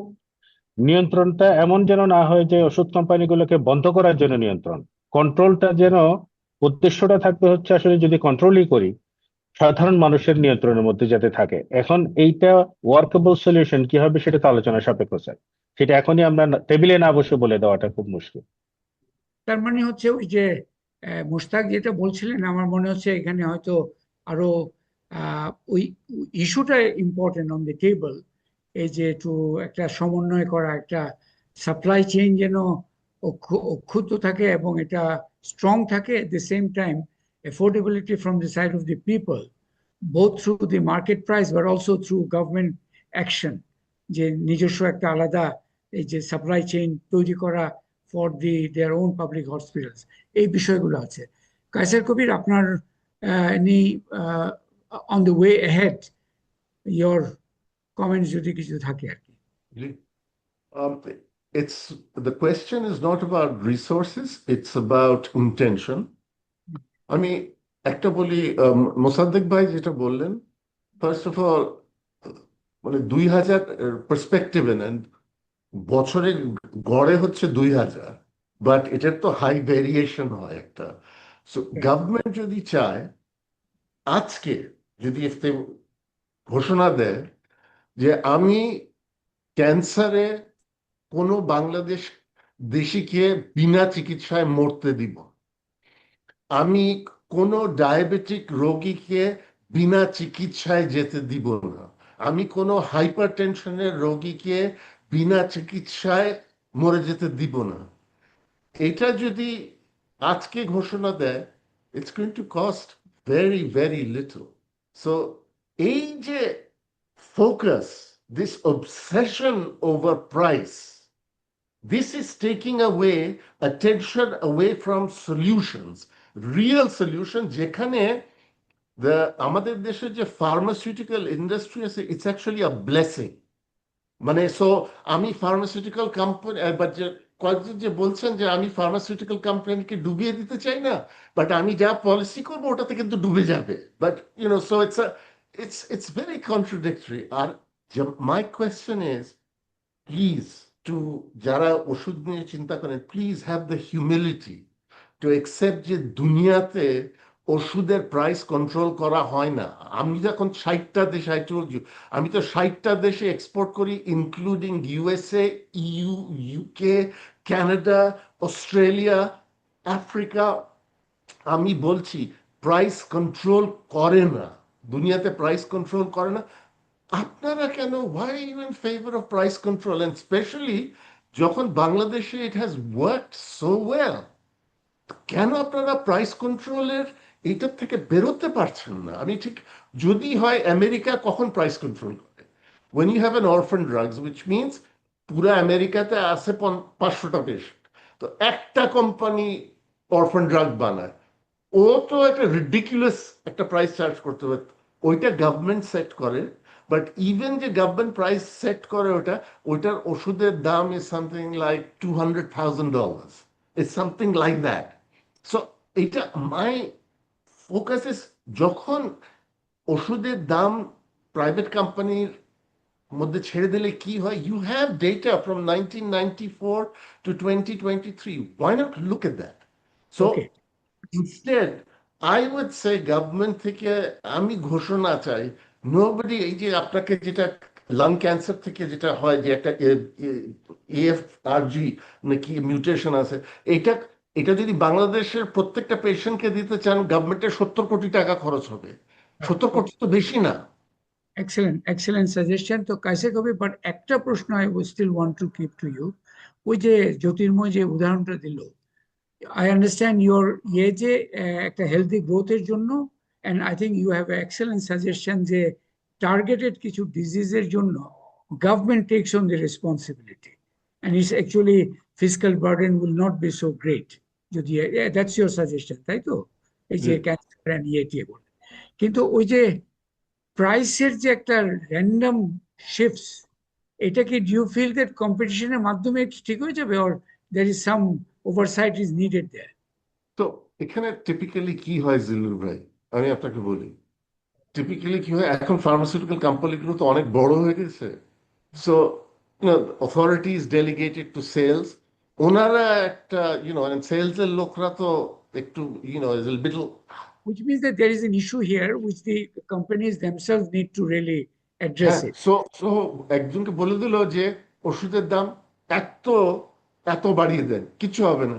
অ্যাপার্ট ফ্রম দ্য অপটিক্স, দেখেন এই এই যে এই কিটোরালাকের যে দামের এটা, this is not representative of what happens in industry. যেমন আমার ওষুধের দাম, সে ম্যাক্সপ্রো ইসোমেপ্রোজল, এটা এটা এটা হচ্ছে বাংলাদেশের সেকেন্ড ও থার্ড লার্জেস্ট প্রোডাক্ট। এটা লাস্ট দাম চেঞ্জ করা হয়েছে in 2016। We haven't raise the price. এখন আপনি যদি বলেন you are free to change prices, আমার সাহস নাই, ম্যাক্সপ্রোতে হাত দেওয়া আমার সাহস নাই। So I think Arita, what I get from you that we need also more evidence to, in the various exceptions. Exactly. Okay, sir, thank you so much, panelists. But একটা আমাদের SM নূর হোসেন বলে একজন ফ্রম হ্যাঁ, আছে আছে। উনার হাত তুলে আছেন দেখতে পাচ্ছি। আপনি যদি একটু পরিচয় দিয়ে আপনার কি বক্তব্য থাকলে বলেন। জি, আসসালামু আলাইকুম। আমার নাম নূর হোসেন, আমি ফার্মাসিস্ট, আমি ল্যাবেট ফার্মার এক্সিকিউটিভ ডিরেক্টর। তো বেসিক্যালি ওই যে প্রাইস ইস্যুটা আসছে প্রোডাক্টসের, ওইটার ব্যাপারেই আমি একটু বলার জন্য, কায়সার কবির স্যার বলছেন, বাট আমি একটু সাপ্লিমেন্ট করতে চাই যে এই ওষুধটার দাম হয়তো দেখবেন যে 10 বছর পরে হয়তো স্কোয়ার বাড়িয়েছে। তো যদি প্রতি বছর আপনার ইনফ্লেশনের সঙ্গে আপনার অ্যাডজাস্ট করতো, তাহলে একবারে 600 থেকে 1000 করা লাগতো না। তো এই জন্যই স্যারও বললেন যে ওনার ওষুধে অনেকে ওষুধ আছে যেটা আমরা হয়তো 7 বছর, 10 বছর, 15 বছরও বাড়াইনি। তো যদি গভর্নমেন্ট প্রতি বছর আপনার ইনফ্লেশনের সঙ্গে অ্যাডজাস্টমেন্টটা করে দেয়, তখন আর এক মিনিট ওই যে জ্যোতির্ময় বড়ুয়া যেটা বলেছিলেন যে উনি যেটাতে একটু কনসার্ন ছিলেন যে একই মাসে প্রোডাকশন ডেট দেখানো হচ্ছে, সে একটা মাসে তার পরের মাসের আরেকটা প্রোডাকশন ডেট দেখানো হচ্ছে, বাট এটা big jump in the price, ওইটা নিয়ে কনসার্ন ছিল আর কি। সেটাই তো, আপনার যখনই দামটা বাড়ানো হয়, সেটা যদি মনে করেন আপনি 10 বছর পরে বাড়ান, তখন তো একবারেই দেখা গেল 25% বেড়ে যায়। যেমন আমাদের গত 3 বছর কোনো ওষুধের দাম বাড়ে নাই, এখন 3 বছরে আপনার 8% করে 24% ইনফ্লেশন অলরেডি হয়ে গেছে। তো যদি কালকে আমার কোনো ওষুধের দাম বাড়ানোর সুযোগ দেওয়া হয়, তাহলে তো আমাকে শুধু ইনফ্লেশন অ্যাডজাস্ট করতে হবে, 24% বাড়াতে হবে। তো সেটা তো আজকে থেকে আগামীকাল আপনার 24% বেড়ে যাবেই, তাই না? হোসেন সাহেব, আপনি আমার কথাটা মনে হয় শুনেন নাই। আপনার কথাটা আমরা বুঝেছি 10 বছর পরে হবে টবে। জ্যোতির্ময় বড়ুয়ার যে উদাহরণটা আমি বলতে চাচ্ছিলাম, যে 1 মাসের ব্যবধানে প্রোডাকশন ডেট দেখানো হচ্ছে, সেইখানে বাড়ানো কেন হয়েছিল সেটা নিয়ে আমাদের কনসার্ন ছিল। ওটার কোনো উত্তর থাকলে বলেন, otherwise we understand your point.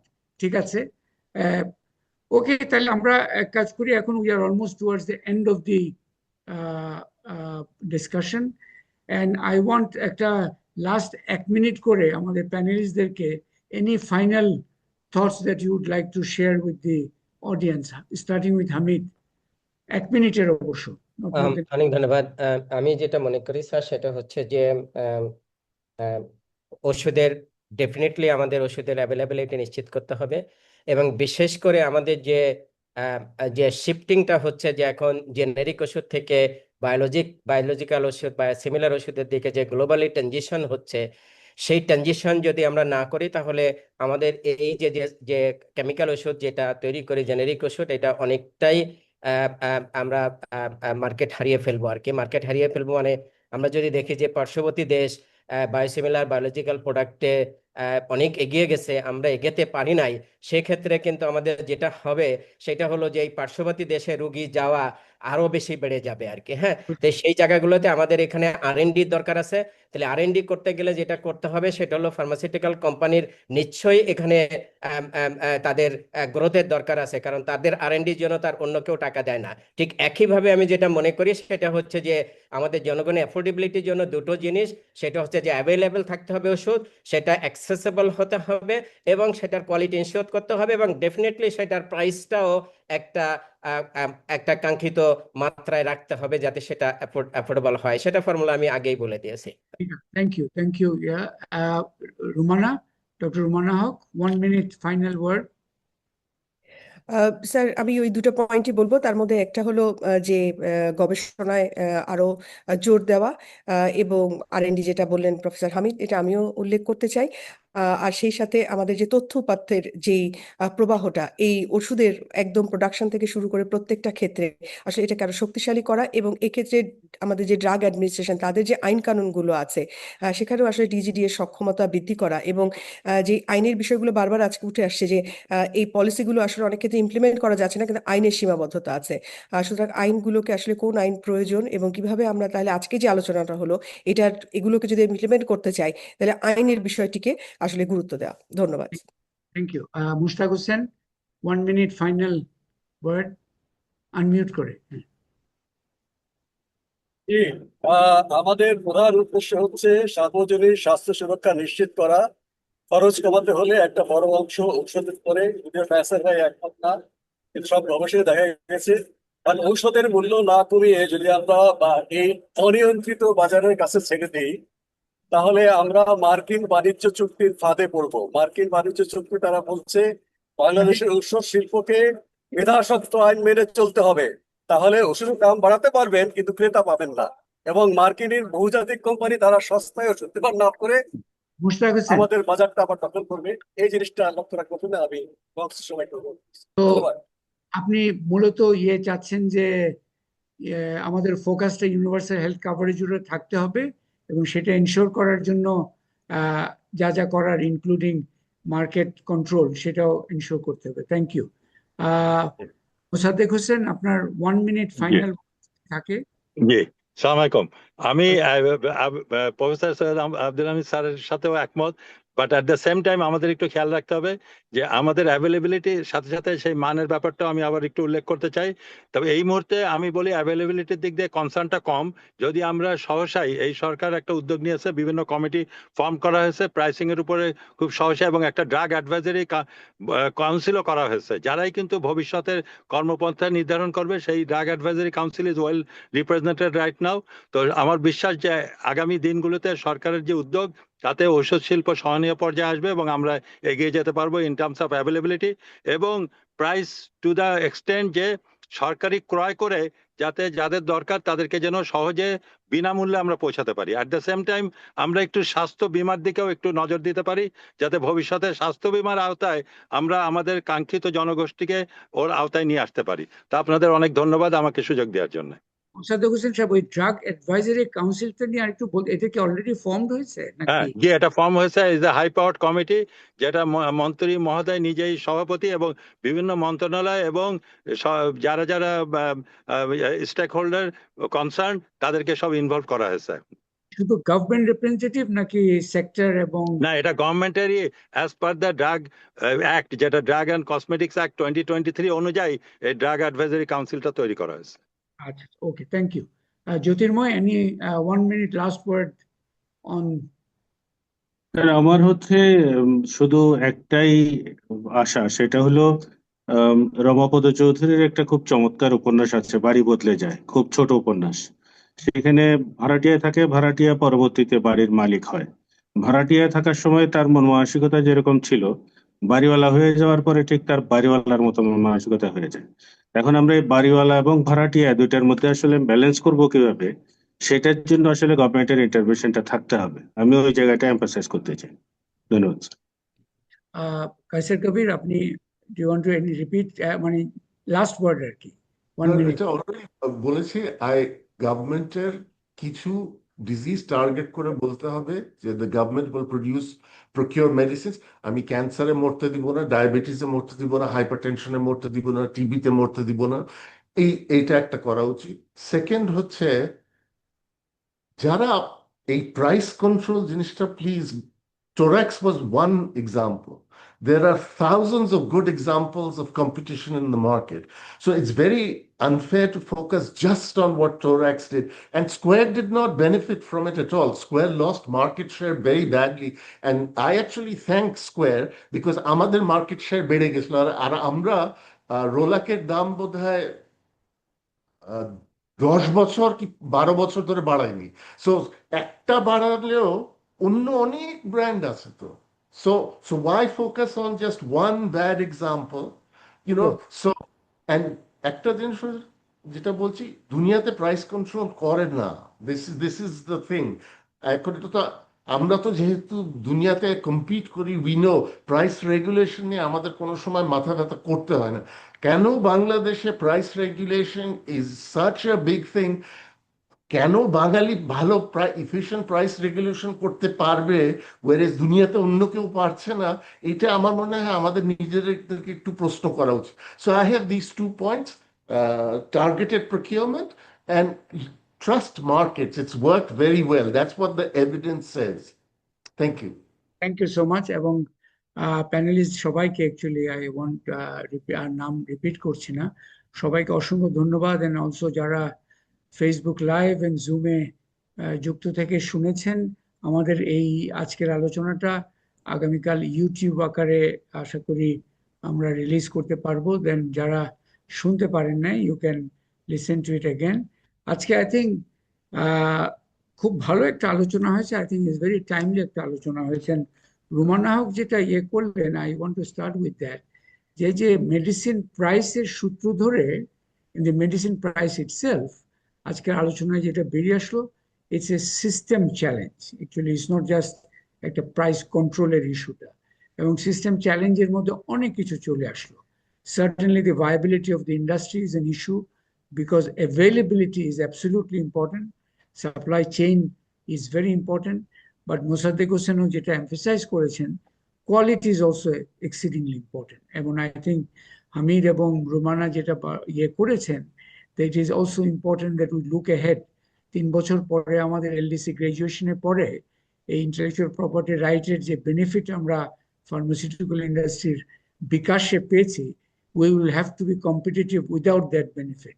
সুতরাং এখানে R&D-তে ইনভেস্টমেন্ট এগুলো কিভাবে করতে হবে, appropriate policy and regulatory environment যেন থাকে, সেখানে একটা ইস্যু থাকবে। আজকে যেটা জ্যোতির্ময় এবং মোশতাক হোসেন এবং অন্যান্য সবাই বলেছেন, at the same time the issue of public health is very important, but এটাতে is not a medicine price and public health are not just একটা it's a straightforward একটা ইকুয়েশন। আজকে যে আলোচনায় বেরিয়ে আসলো, পাবলিক হেলথের অনেক ডাইমেনশন আছে, ইনক্লুডিং এই যে একটা ইস্যু আসলো যে ওভার প্রেসক্রিপশন, যার ফলে মানুষ মিসইউজ অফ মেডিসিন অনেক কিছু হচ্ছে। আর আই থিঙ্ক কায়সার কবির যেটা খুবই গুরুত্বপূর্ণ পরামর্শ যেটা দিয়েছেন, যে গভর্নমেন্ট যে করছে, যে want to play their role in ensuring universal health coverage, তার একটা গুরুত্বপূর্ণ কম্পোনেন্ট হতে পারে এই যে targeted procurement of the medicine for some of this important diseases, NCD, যেগুলো এখন ওয়ান অফ দি কি ড্রাইভার্স অফ মর্টালিটি। সেখানে গভর্নমেন্ট যদি করে এইগুলোর, এই যে উনি যেগুলো বললেন, হাইপারটেনশন, ক্যান্সার অ্যান্ড ডায়াবেটিস, এগুলো গভর্নমেন্ট টার্গেটেড প্রকিউরমেন্ট করে, they can then actually make it available to at very zero or near zero cost to the concerned people. এটা একটা কিন্তু আমাদের সেফটি, হেলথ সেফটি নেট অ্যাঙ্গেলে নতুন চিন্তা হতে পারে। আই থিঙ্ক জ্যোতির্ময় থেকে শুরু করে রুমানাও এমফাসাইজ করেছেন যে আইনি ব্যাপারগুলো আরো ক্লিয়ার হওয়া দরকার, করা দরকার। এবং মোসাদ্দেক হোসেন একটা যেটা বললেন, যে এটা আলোচনায় সেভাবে পাবলিক ডিসকাশনে আমি দেখিনি, এটা drug advisory council, but from within the government সেটা বলা হয়েছে। But I think আজকের আলোচনা made it very clear that progress will come if there is conversation across government and the society at large.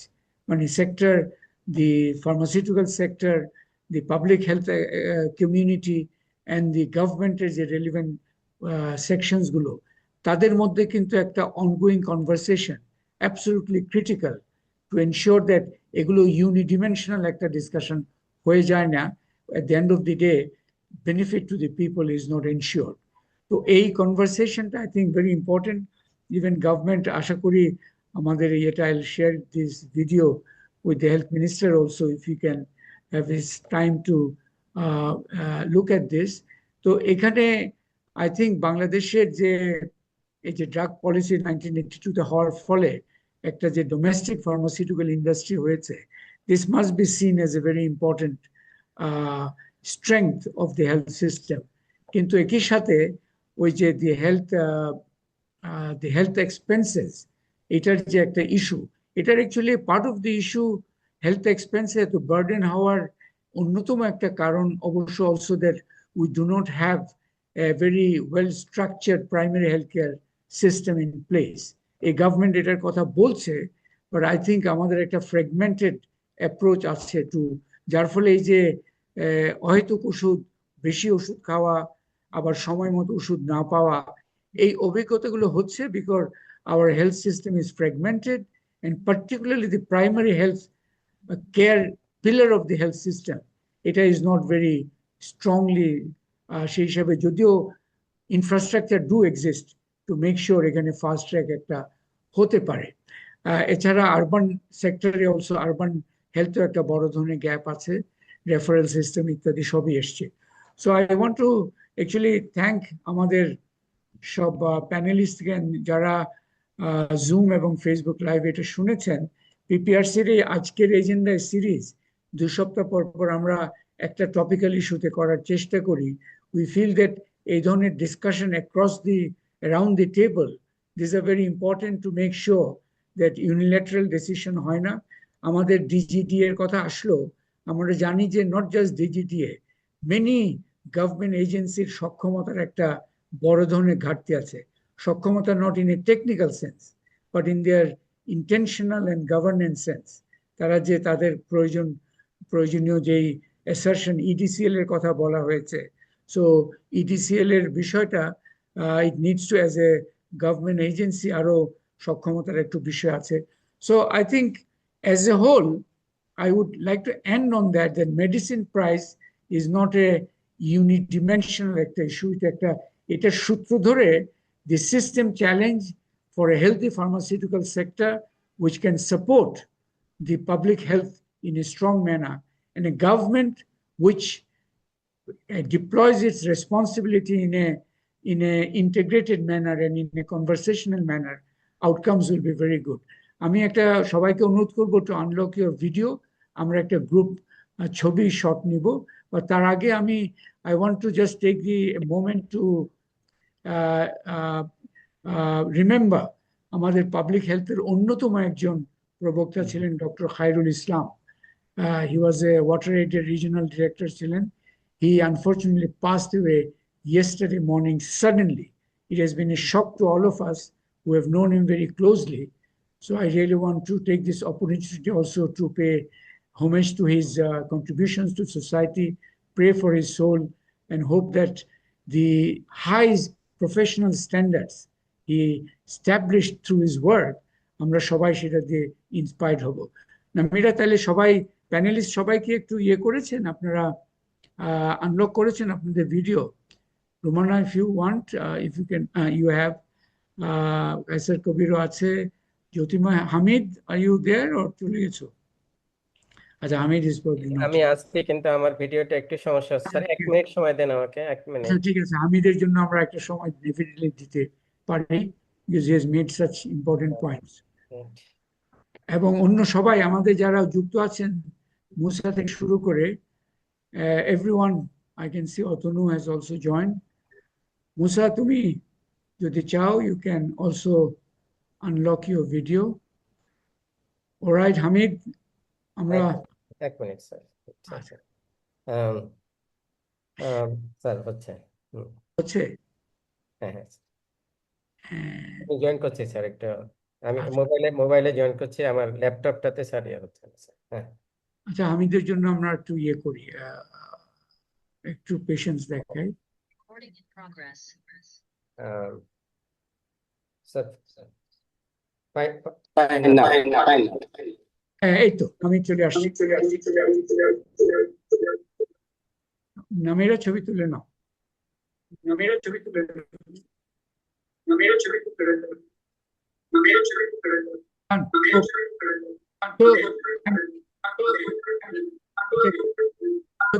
এটা কেন ইয়ে হচ্ছে? আচ্ছা, sorry. Thank you all. Assalamu alaikum. Thank you, Zilal bhai. Thank you for inviting me. Thank you very much. Thank you. Bye. Assalamu alaikum. Thank you. Take care.